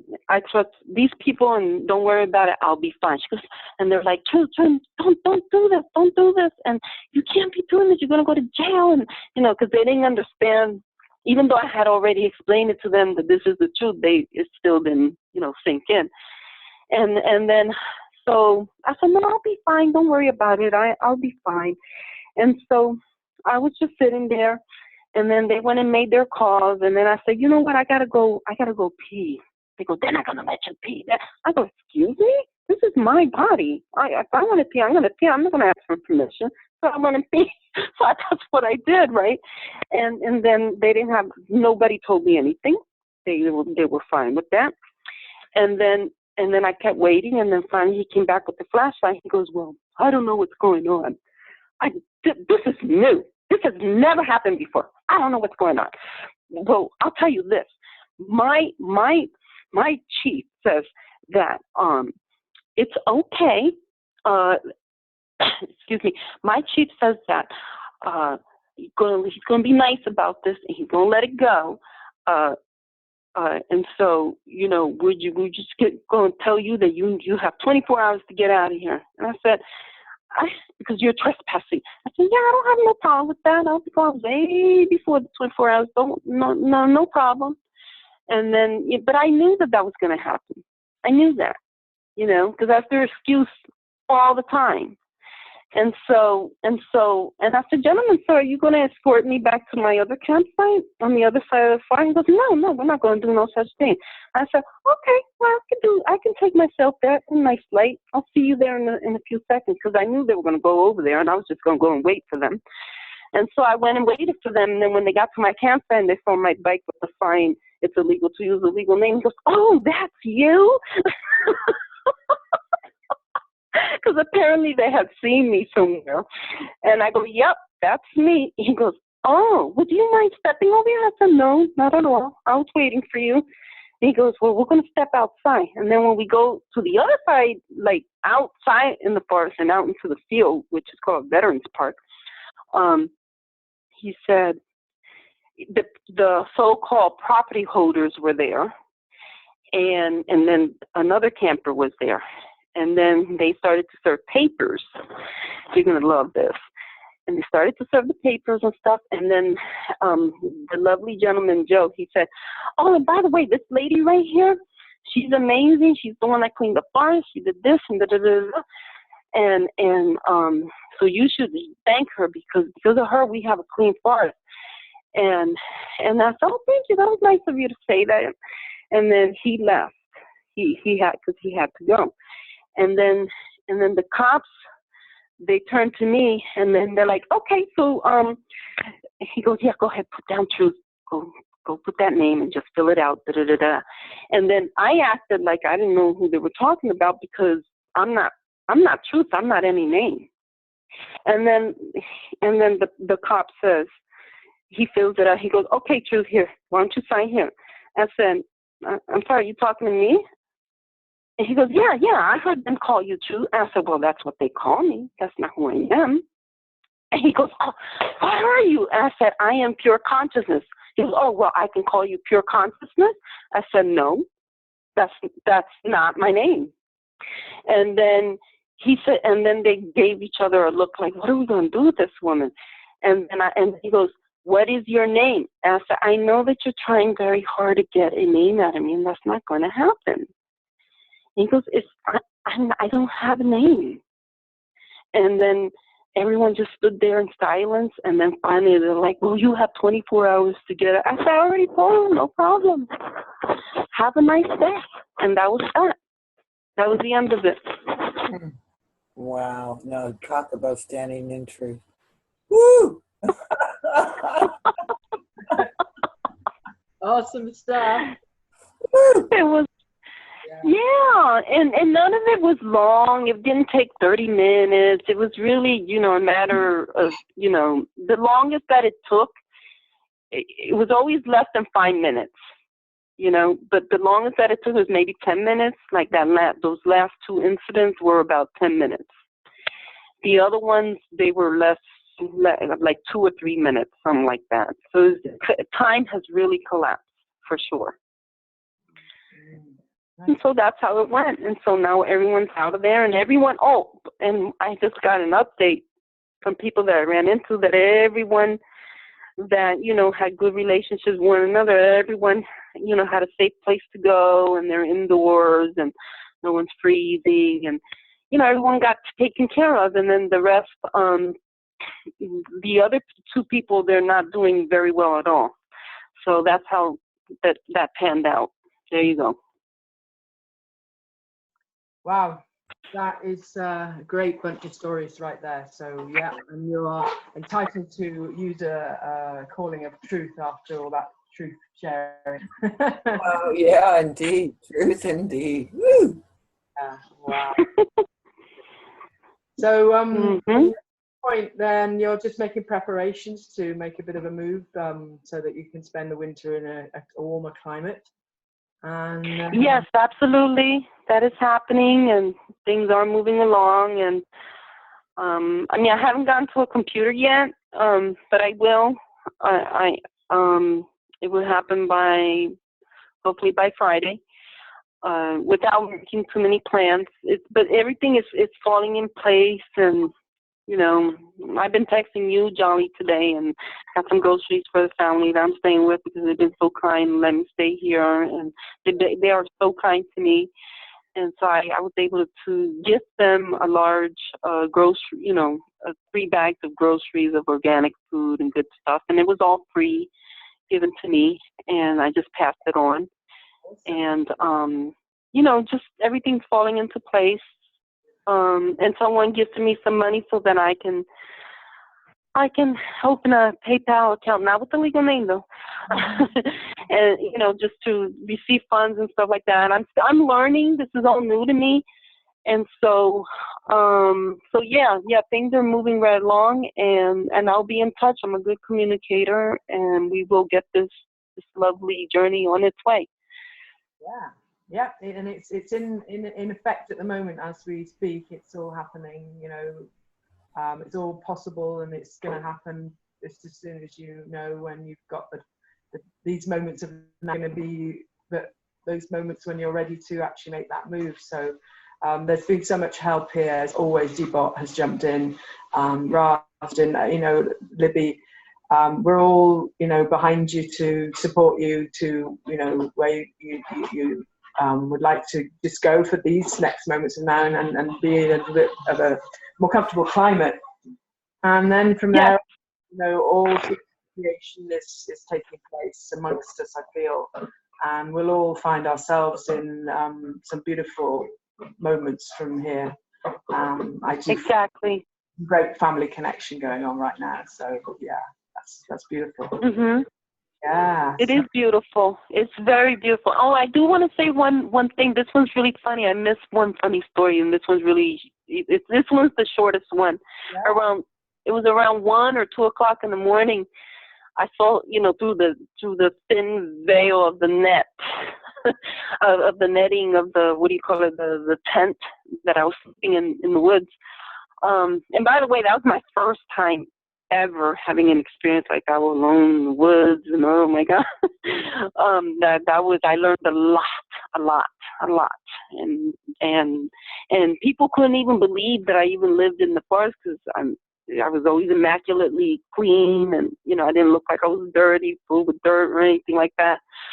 I'm just very meticulous like that. And then, but it was funny because around 1, 2 o'clock in the morning, I woke up to all these lights, and there were police officers all over my campsite at the time, which, by the way, was the cleanest of them all. It was really, really beautiful.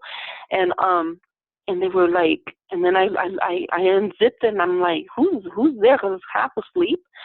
And they're like, and then they all startled, and they put the lights on me, and I'm looking through the tent, and then I'm like, and they're like, what's your name? I said, oh, you see that sign right there on the bike? And then they put the lights on it, and they read it out loud. Legal name fraud, the truth. It's legal to use a legal name. They read it out loud, and I said, that's right. It's illegal to use a legal name. And then they just left. They didn't say anything. One of them said, "You the lady that cleaned the pot?" I said, "Yeah, that's me." And then they go, "Okay," and then they left. And that was then. Then I chuckled and I fell asleep. Perfect. I fell asleep chuckling. Oh, wow. It was so cute. Yeah, that was cute. Yep, easy peasy. It really is that simple. It's going to be exciting to hear about your journey on the bus too, and all the experiences you're accumulating. This is so much fun for so many people to hear. Thank you so much. It is. It is. Want to add in here with any of the people that are on, want to talk or ask Truth any questions, or just give her a yay? Yeah, you're welcome. Oh, there's a big. Hey, everybody. There we go. Hey. Hey. Hey. I'm gonna go ahead and start video, but if it gets choppy, just let me know. I just have a real quick few words. Yeah, that's great. Great to hear you. It's kind of dark. It's dark where I am right now. We can see you. Hey. So beautiful stories tonight from Raj, from Nee, from Truth. Wonderful. Just whatever's coming to my mind first here. When we're told, when we're asked, where are you from? It's interesting to me that they don't use proper English and say, from where are you? Because it's two different connotations. What's very interesting is what they're trying to get you to do is to describe. And describe from my consciousness means of the scribe or of the attorney, of the bar priest. And so they're trying to get you to act as a bar priest. And I have yet to really meet someone, another living being, that can tell me where they're from. Because where we are from it's indescribable. It's not something that can be written. It doesn't have, it can't, where we're from, it can't hold the frequency of a word. It's too high for that. Does that make sense? Oh, yeah. Yeah. Oh, yeah. We're beyond that, right? Way beyond. Right. And so what they're trying to do is get you to come down from that very high frequency. And frequency, but what I mean by frequency is the ultimate frequency is no frequency. It's a flat line. So a lower frequency, it's coming and going like a sine wave, like a wave. It's coming and going, and every now and then it hits truth. And then it goes away from it for a time, and then it comes back down and it hits truth again. So the highest frequency is no frequency because it's solid truth. It's a flat line. There's no movement, total silence. So what they're trying to do is to get you to sign. You see? The waveform. They're trying to bring you into the wave. of lies. And so what Truth and Raj and Nee has shown us tonight is how they've gone about defying that. They stayed up in the high frequencies. And this is just so fascinating and wonderful to hear other points of me that they have gone through these things that I've gone through in my feather brush or feather brushes. And it's just wonderful. There's truly an increase in the frequency. We're getting closer and closer and closer, and more of us are doing so to the flat line, to just sitting at the truth and standing there and not wavering. And try as they may, these policy enforcers, they just keep on and keep on and keep on attempting to get at us, but it's just not working because they're weakening and we're growing stronger.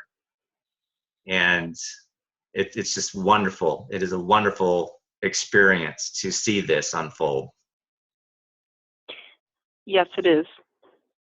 It is. And I was watching a movie, to change gears real quick. I wanted to read you guys a quote. So this movie is called Lucy. I watched it for the second time last night. Check this quote out. All social systems we've put into place are a mere sketch. 1 + 1 = 2. That's all we've learned. But 1 + 1 has never equaled 2. There are, in fact, no numbers and no letters. We've codified our existence to bring it down to human size, to make it comprehensible. We've created a scale so we can forget its unfathomable scale. This is so important, and this really resonated with me tonight, hearing these stories, because this is what I went through too. I was asked, it was very infrequent that I was asked for a name. I was approached in my feather brush, presumptively. They would say Mr. and then the legal last name. Each time, of course, I said, that's not me. Got nothing to do with that.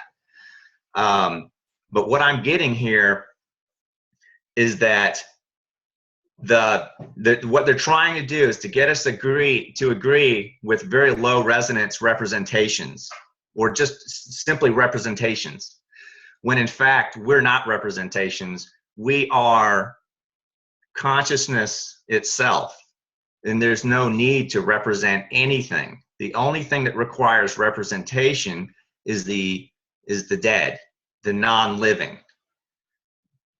And so, for example, I was asked several times, where am I from? And it got to the point where at one point during this particular experience, one policy enforcer would say, where are you from? And another policy enforcer would say, he's already answered that. He's from planet Earth.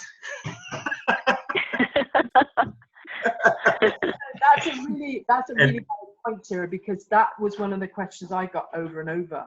And they got really, every time they say, okay, let's do this a different way. So where do you lay your head down at night? I'm like, well, I'm in my body, so I just sleep in my body. You know, all that stuff, and it frustrates them because they're continuously trying to get a location and that legal address, I guess, right? Yeah. Well, they're trying to get you to agree to something that's been created by their authors.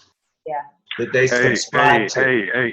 Hey, Bert, I just want to interject here. You're looking at the alphabet, which is the beginning of the petty criminals, and those books or those characters are put together and have words that are formed, and then those words are definitions, which are inside of books, which are the body of work of copyrighted books. So there you go again. You know, we're using another author's intellectual property, presumptions, as if we have the written right permission to even use these words, even the English languages. Correct. Yeah. So yeah, they're inviting us to trespass upon the works of another without the authority to do so. Yes. They're looking for the trespasser. And as long as you commit to not being a trespasser upon those works, all they really can do is intimidate and entice. But as long as you're not willing to do their work for them, then you should be okay. And I think you will be okay. As a matter of fact, I know you will be okay, because that's what it takes. It takes one standing in the knowledge of oneself. Know thyself. That's it.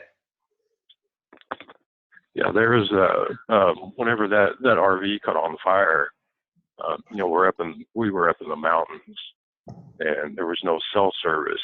Okay, and California was like in a state of fire emergency, and the fire from the RV actually caught some trees on fire. So I'm like, oh my God, we're going to burn the state of California down, which might not be a bad thing, but anyway, I was concerned about everybody in the area. No one that was there had cell service.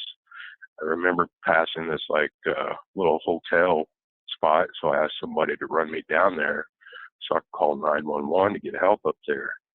And so the guy took me down there, dropped me off, and then we called 911. So we're waiting, and then the police come down there, and then they're automatically in gangster mode, war rant mode of, well, why did you leave the scene of a crime? Yeah. Why did you leave the scene of a crime? I'm like, what are you talking about? I wanted to ask you about that. I wanted to ask you if you could share that experience with us, because I know I had heard you spent a night in jail over that. Yeah, they they were coming after me really, really, really hard. They were under some sort of presumption that, or operating on an assumption or a claim that I was on some sort of methamphetamines, and because I just wasn't acting right, they came to me in a state of disarray. Everything that we owned, it just went up in smoke. Our bank card, everything went up in smoke, and so I was already in shock. And then they come at me. I'm thinking they're going to treat me as if I'm just like a victim. But what they did is continue to they started trying to victimize more, and they went into the name. Then I'm like, I was that ping pong ball just bouncing around in a room at that time. You know what I mean? My thoughts, my energy, everything was just, I was in total shock and awe, and so I wasn't able to even gather my mind and my body. I was just this is out of control. You know what I mean? And so they come after me, and they're trying to about the driving and all this, and I just locked down on them. They're asking about a name, and I told them, I said, you're going to have to contact my attorney. I can't answer your legal questions. I'm not qualified to do so. And then they try to give me a sobriety, and I'm not submitting, and so anyway, they take me to jail because I didn't submit to a sobriety check, and so he took me to jail, and he called kept trying to get me to let him. They were going to draw blood on me. They're going to take the blood out of me to test the blood to see if I was under the influence of anything, which I was not. And so they called the judge to get a warrant, and this whole time I'm just like educating this cop, and he went from being a policy enforcer type of mind to like, wait a minute, I need to listen to this guy and ask questions, because I was with him for probably an hour before the judge came to sign the warrant to take my blood. And I went under the same thing, it was everything I shared a while ago. And then the judge showed up outside of the squad car at the hospital.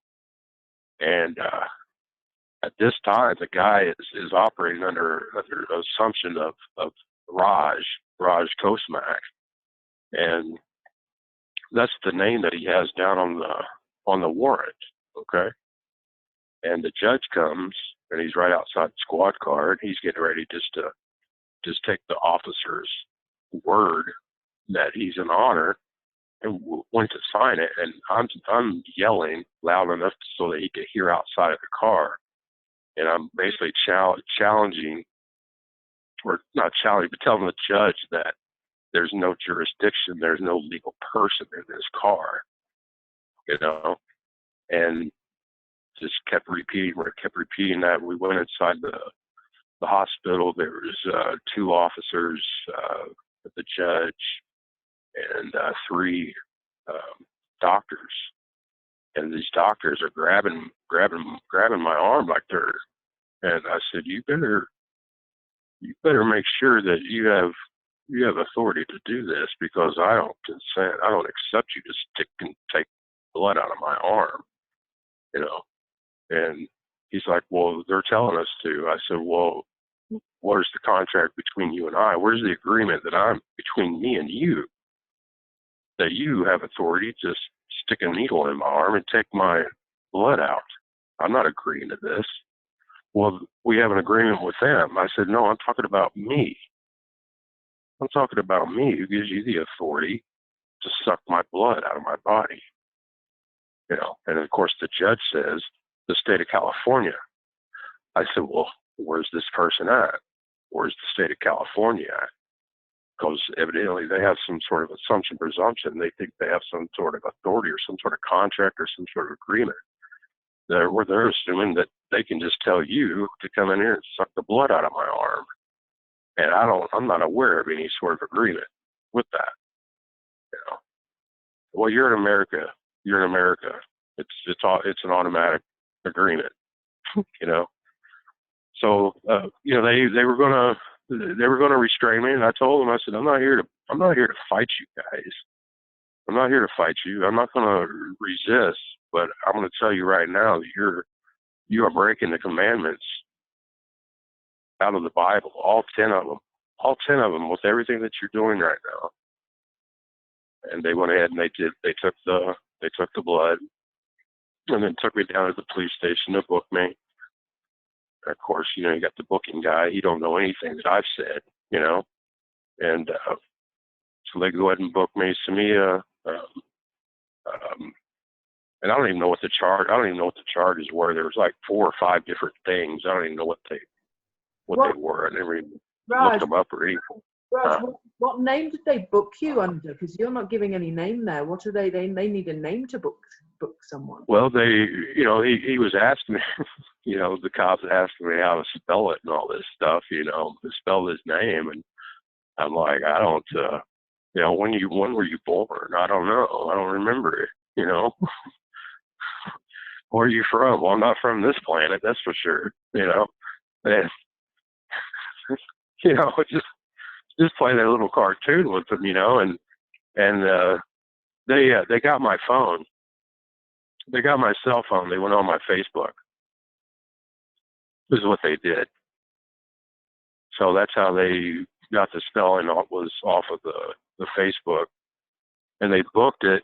Now, you know, during this time, you know, there's been like 3 different times that they've ran my fingerprint. Okay, with their, like, in California on the smartphones, you just put your thumb on the screen, and it's supposed to pull the fingerprint, or they can stick it up on they can hold it at your face and supposedly recognize you by your face, you know. That was one of the jokes. There was one time this cop said, well, we can identify you. And I was like, you can? You know, you can. I was all excited. Like, yeah, you can tell me who I am? They're like, yeah. They're like, well, where we got to go to do this? Let's go. The guy looked at me like I was crazy or something, you know. I'm like, how are you going to do this? I've been trying to figure out who I am and where I'm from all my life. How are you going to do this? You know? He looked at me like I was on freaking drugs or something. He's like, your fingerprints? I was like, oh man, that ain't me. I said, "Ain't me either, bro." You had me all excited. I thought she was gonna tell me who I was. You know, I thought you had some sort of secret or something. But that's not. I'm not a fingerprint either, man. You know. Oh, and I'm not a name either. So what do you got? You got any other way to identify me? You know, that's just identifying something in this world, I think. But because that's not who I am, not of this world. And so anyway, that now I'm back in the this other timeline where with the RV, okay, and they've already drew my blood. And of course, I already knew they were going to run the prints and the facial recognition. So I just said, hey, just so you guys are aware, any pictures you take, any fingerprints you take, any DNA you take, okay, and any assumption or presumption that you would assume that is who I am, it's not true. That's not the absolute truth. That would be fiction too. That's not who I am. I'm not a name. Blah blah blah. This and that. So they did. They ran the fingerprints. Now all the other times with all these, 3 other times they ran my prints and my facial recognition, and it never came back in the computer. So I'm like, yeah, creation got me. Creation's like just stepping in. Because from what I thought was that whenever they did that, it would pull up this name. Then I was ready to deal with that sequence, that script. But those 3 times it never came back. And I'm like, yeah, creation really has my back. I mean, they can't even like pull my face up, my fingerprint. Like they're writing these fake tickets. They're fake anyway, but even putting names in it that's not even a legal name in their system, And it was about they kept coming in there into the jail. Now before they booked me, they separated me and I'm sitting there meditating in the squad car, because obviously there's nothing I can do to help her, in the physical. And all I did is I put the thoughts out there, the energy, just take care of her, make sure she's okay, has somewhere to sleep and some food, just make sure she's taken care of, And of course, while they have me, they're telling me that she's somewhere else and all this stuff, And come to find out, they let her sleep in the lobby of the police station. The lieutenant went to her house, got her some clothes and some food, and they let her sleep out there. And they offered to take her to a hotel and everything, So she was taken care of, So I'm in my jail cell, and they're or their house. It's their house. They say this is our house, yeah. And so I'm in the jail cell, and I'm just laying there. I'm just meditating. I'm not even, the body's there, but I'm not even there, And then you hear them come and knock on the door. It seems like once every hour. Hey, Rod, you okay? You okay? And I just never respond. You haven't moved in about an hour. Are you okay? Are you okay? And about every couple hours they were doing that. They did it about 3 times. Then they came in. I don't know what time it was, but they came out and said the holy name, the private name, between my family and I, that name. They came and said that name, and they kept saying it. They wanted me to respond to it. And I sat up and I told them, I said, I've already told you this. I'm not a face. I'm not a fingerprint. I'm not a name. I don't care what name you try to say that I am. I'm none of them. I don't care if my mother says that this is my name. That is not who I am. So then he said, well, you're going to be sitting in here for a long time. You're going to be sitting there for a long time, till you tell us, till you admit that this is who you are. And I said, let me tell you what's going to happen. Let me tell you what's going to happen. Come daylight, you're going to let me out of here. You're going to let me out of here come daylight, and I'm going to be free to go. I ain't going to bond out. I ain't paying no bond. I'm going to walk out of here at 8 o'clock. You guys are going to release me. And nope, nope, nope, no, you're not, no, you're not. And of course, I went to sleep, and it was 8. Whenever I was walking out of the booking, out of the cell, I looked at the clock. It was 8:08, and I walked out. I walked out at 8:08 in the morning with some sort of ticket, you know, and Some sort of name that's some sort of. yeah, you know, so It just had to be a double 8. yeah, There you go. yeah, yeah. So they one thing they told me, they said, well, another charge is your false identification. You know, I'm like, what are you talking about? I never told you I was something that I wasn't. I never false identified you. I never told you I was something that I'm not. You know, well, you gave us the wrong name. You know, I said I'm no more the name that you think I am than the name that this name. So they're all fiction. You know, all these words are fiction, bro. You know. Wow, that is So interesting. and then of course all I had was $9, you know, and there's that 9, you know, coming in, and you know, and while they were taking the money, I said, well, can't you just like give it to her or something? You know, we're going to need some money whenever we get out of here. You know, whenever we leave, or she needs some money right now to go eat. Oh, don't worry about her. She's okay. She's okay. You know, we're taking care of her. You know, I'm like, yeah, I know you are. I already meditated on that, bro. You know, I already knew that. And so I'm like, well, there's $9. You know, you guys are going to let me out. You guys are going to let me out of here, and I'm not going to have a way to cash that check. You know, because there's absolutely no way to cash the check. You know, but they did it anyway. You know, went ahead and converted the cash to a check, and you know, never gave us a ride anywhere. You know, I mean, we weren't ever treated as if we were in a state of disaster by any of the government or any of the corporate policy enforcers. You know, I'm talking about Walmart's, Targets. I mean, we took this opportunity to go out and experience. You know, we had an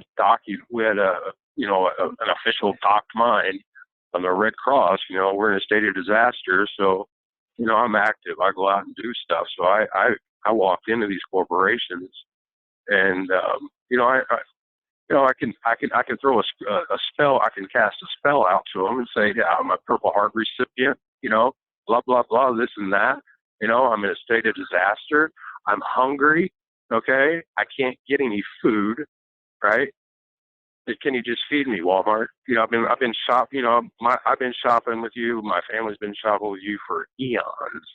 You know, I'm in a state of disaster right now. Me and her just need some food right now. Okay? No, it's against corporate policy to be human. You know, we can't help you, human. You know, it's against our corporate policy. You know, I remember, about this, studying corporate law, copyright law, and stuff like this. Where it's talking about corporate interest, and it is actually written in their book spells that corporate interest above and is always before any other interest. So I was like, what's that any other interest? Well, I'm here to witness to you guys today that any other interest is humanity, okay? Because it is against corporate policy to feed humans that are in a state of disaster, okay? And I'm also talking about with an official doc mine from the corporation called the American Red Cross. Even in that state, that declaration from that agency, there was no food from Walmart, Target, none of them, against corporate policy, So that's the legal cult, is also corporate policy also. We know this, it's a corporation too. Its best interest is to serve the corporate interest. It's not to serve humanity or spirituality or soul. Okay, it's there just to serve that corporation. And that bleeds out. This corporate policy, corporate mind word policy and definitions and sequences and processes is above humanity. In other words, they would rather let you sit there and die, okay, if it's not in the best interest of the corporation. Yeah, that's the long and the short of it. Only corporate entities can interact with corporate entities. They cannot interact with human and living life beings. No. Yeah. That's a problem. Yeah. I would add, though, that one never really dies. No. I mean, we're so powerful. We're so powerful. We done invaded another body. We done built and invaded another body. Mm-hmm. I have another funny story, and this is all recent. I had my stuff out. It's not a secret. I mean, people obviously see where I park my bike, where I go. You know, I'm out in the open. I'm out in the streets. I'm wide open to the entire universe. And so I had my stuff in someone's porch, but then I had to get moved to a downstairs porch, and then it was a little bit more vulnerable because, you know, it's kind of more exposed. But nothing was ever taken all this time. You know, it's been about 6 months. And so that's how I was able to, you know, get the few things that I have. But then I guess because it was more of a vulnerable space, someone must have figured out, oh, that's where her stuff's at. So someone took one of my bags. And then I was like, oh, you know, so my friend said, don't worry, I'll just put it in storage for you. I'm going to need it. I'm going to need a storage down the road anyways. Or I said, oh, great. And I said, but you know, I can't do it. No, I got you. Don't worry. So when we went to go get the storage, they were like, no, but we're going to need your ID, you know, to me, because it was my stuff. And then I said, no, let's get something straight right here. What came over me? I started to talk to them like if they understood what I was saying. And I said, look, you will never, ever, ever, ever get an ID out of me because I am not an id entity. Okay, you all live in the dead world, and I am not part of the dead world. Okay, I'm a living soul, and so you all better get it in your heads that when you know, you get to know this face really well right here, right now, and when you see my face, that is enough for you to know that I have the key, and I'm going to get to my stuff because that's my stuff. I need to get dressed. And then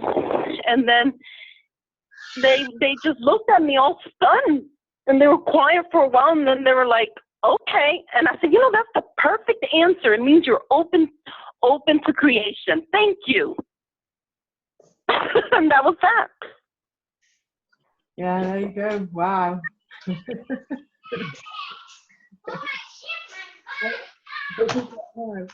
Oh, zeros and not.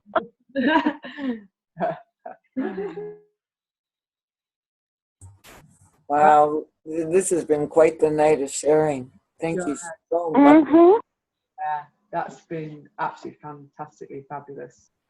Really enjoyable, all of you. Can't thank you enough. It's been absolutely, like, you know, amazing. This is like one of the best story sharing shows in quite some time. So yeah, I want to thank you all. And if anyone else has got anything to add, you can do that now. Otherwise, we're going to go out with another Jabba song. And thank everyone. And thank you. Yes, thank you. I just want to, can you hear me? Yes, we can. Uh-huh. I just want to, Samia just wants to say hi to everybody. Hello, everybody. Hello. Hi. Hello. It's a pleasure. It's a pleasure speaking to you and knowing you, and really just, it really is refreshing to know that there's some energy like yours around. It's really, really rare. Yeah. So thank you for being there. thank you for coming along and sharing. And I feel every single one of your energy here right now. I mean, this is like immense, because like here we are. I'm here with this beautiful family here, and then there are all of you all over this globe, just emanating. That energy is just firing out there on all cylinders. It is powerful tonight, what's going on. So yeah, thank you, all of them, every single one. And we are family. And you know, if I could play that song, I'd play it now, but I haven't got it. And we got a bit of a situation with when we put this on Google, so I'm not going to go there. But we do have Jabba again tonight, and he's shares his music with love. No business. One of the recordings was titled something like "No music business, just music," and that's what he's about. And I love that. I love him for that, and I love all of you. And wow, thanks for. Thank you so much.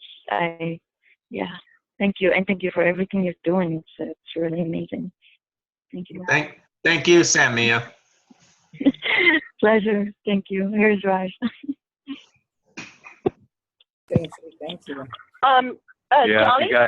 if you guys haven't got a chance to see the videos of Samia. I've seen them. I wanted to say something about Samia. I really heard her spirit in those videos, and I think that was extremely consequential to y'all being left alone by those policy enforcers. Yeah. And I very much appreciate that spirit coming through, Samia. Thank you very much. Yeah, it's beautiful. Hi. Beautiful. The energy. Charlie? Yes. Oh, no, I just wanted to add that everywhere that I go in the valley over here in Massachusetts, and by that I mean anywhere from Amherst, Holyoke, Springfield, Deerfield, Greenfield, Hadley, Northampton, anywhere that I go, it doesn't matter. Everyone knows I do not use a legal name. Everyone knows I'm the legal name for a lady. That's it. And I had the experience of 4 days in a row. 4 days in a row. I'm gonna say 2 weeks ago. In that having conversations one-on-one with people, 4 days in a row, each person, I saw them wake up in front of my eyes and say, "Oh my God, I get it." Oh, now I never see them again. I didn't swap phone numbers or nothing like that. But I just got to witness that 4 days in a row. 4 days. I was like, "Oh my God, 4 days in a row." It would be, and it would be different for everyone. I remember one medical student, who's a very serious medical student at Smith College. She's a beautiful woman, Tamara.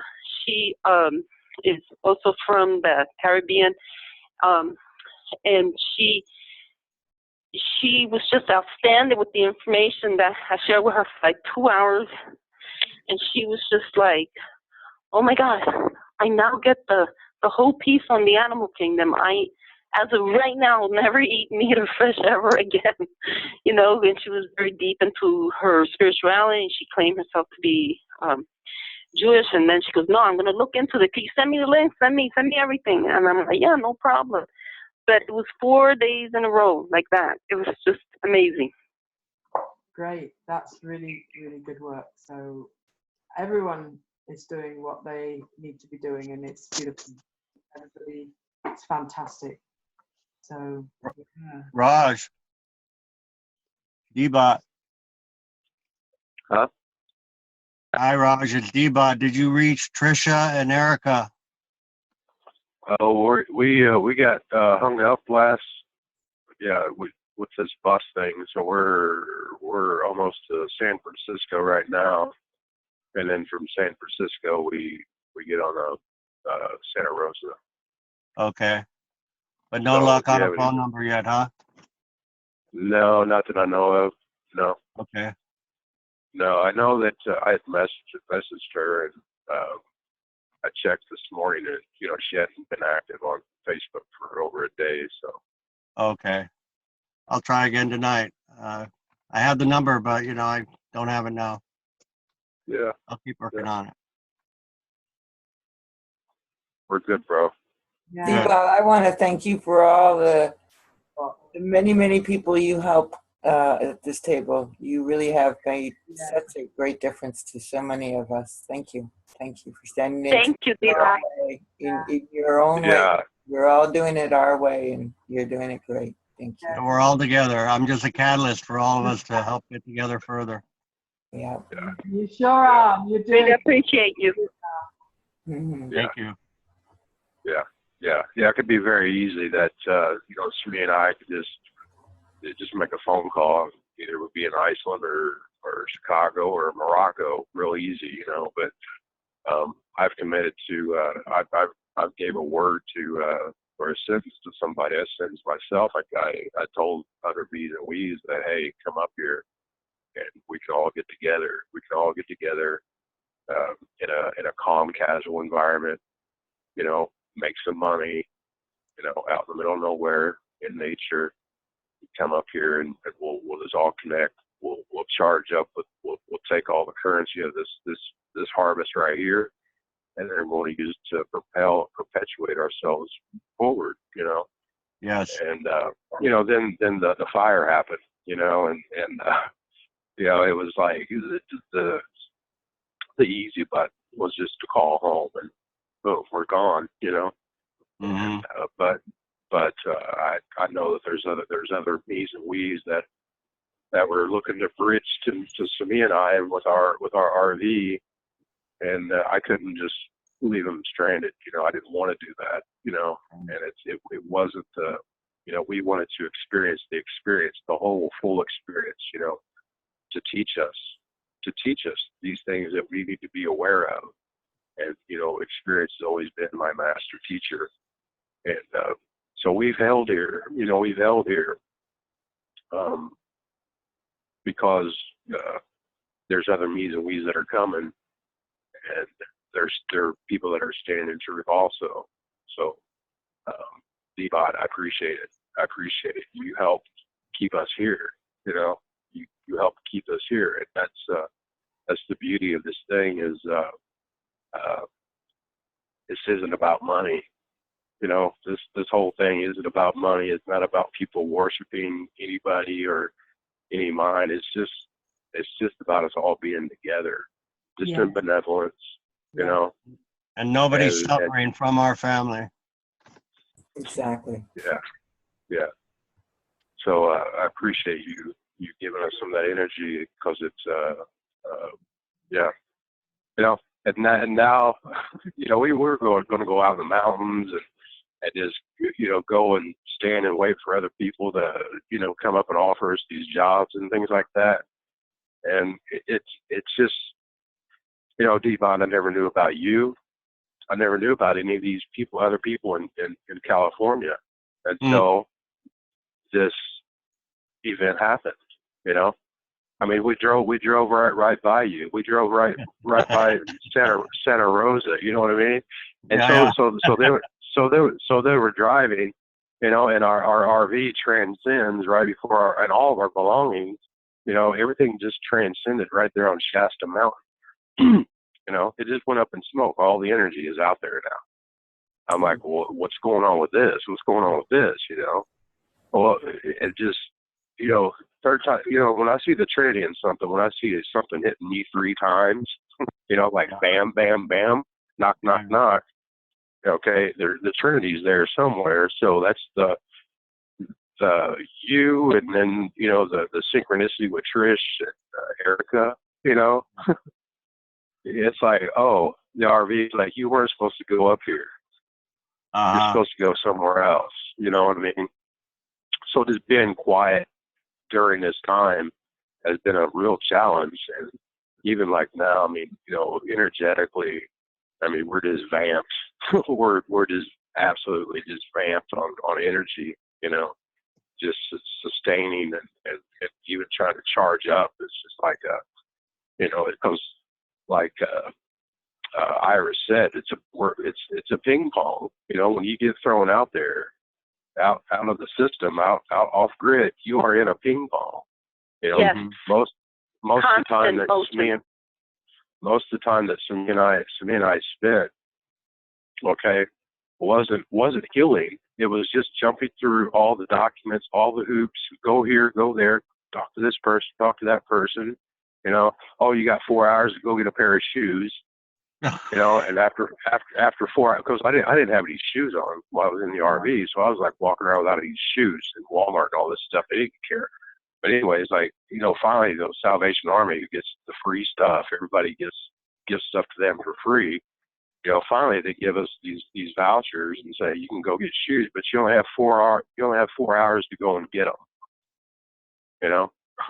God. Yeah, and Everything's conditional. We took two days. You know, probably 17, 18 hours just messing with this corporate stuff, just with Salvation Army. You know. And I still didn't get any shoes.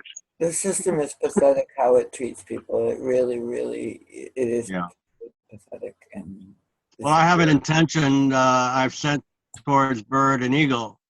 I think if they could find something on the outskirts, some inexpensive ranch house, I'm willing to throw in and create a hitching post for you and Samia and Iris and Bird and Eagle, someplace that you could at least call home. And it could be temporary, but I think we're at a point in our journeys where so many people are transient and homeless and have nowhere to go. And I just see the universe telling me that we need this place. So I'm sending that intention out to anyone that can help and anyone that's in that any area that could be communal for people to arrive and be central to a certain area for a group of our family that is in that area. So I want to throw that intention out and hope everyone would agree with that. Something. Wholeheartedly agree. Beautiful. Yeah. Ping pong balls, indeed. So let's do it. Okay. Yeah. And we've got all sorts of other stuff kind of in creation. It's thrown out there, what we're doing over here. This Heart Song community is going to be open to family. It's in creation at the moment, and in the spring I do have full intention that it will be possible for people to come. We'll be camping to start with, and we'll build on it. But in the spring, camping will be beautiful over here. So that's cool. Yeah. And we've got Truth, who's a major camper now. Yay! Yeah. Real experience, and we've got campers right here too. So all sorts of wonders being created right here. This family is so powerful and so tight knit. We're there for each other, and this is a pure example of what human beings are. We're here for each other. We're here to support and encourage, and we can do it. And wow, what a family we've got. So again, thanks, and I love you. I mean, honestly, so grateful. Love you all. Yeah. Love you all. Love everybody. Yes. Love you. So we're gonna play out with the future song from Jabba. He's the man, and he is again not music business, just music. We're going to go with playing this one out, and thank you all so much.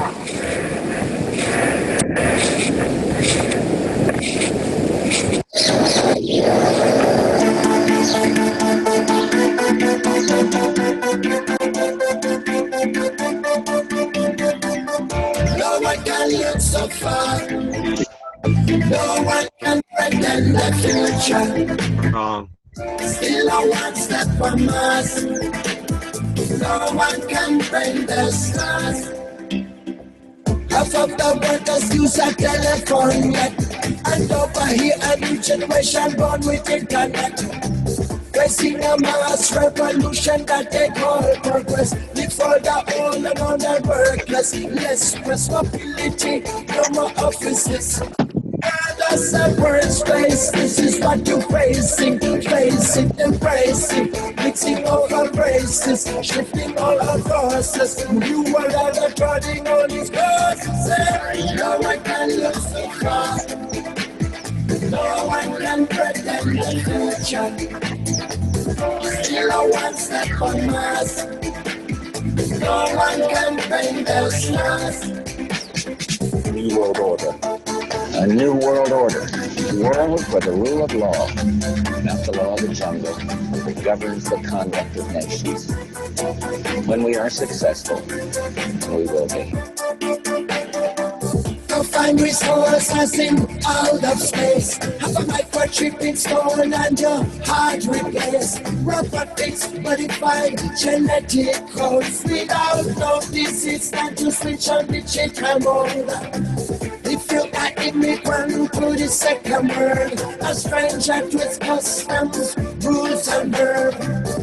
You might witness a cursed generation flirt with the devil, and eventually you will convert. No one can look so far. No one can pretend the future. Still a one step on Mars. No one can bend the stars. Oh, tipping point is past. Now it's time to adjust. And if you finish last, it means you are part of the dance. No one can look so far. You are part of the dance. No one can pretend the future. Take you forward till a one step on Mars. Just give them all of that. No one can bend the stars. Your future is yours. No one can look so far. No one can look so far. No one can pretend the future. But I can see you one step on Mars. It's what is inside of me. No one can bend the stars.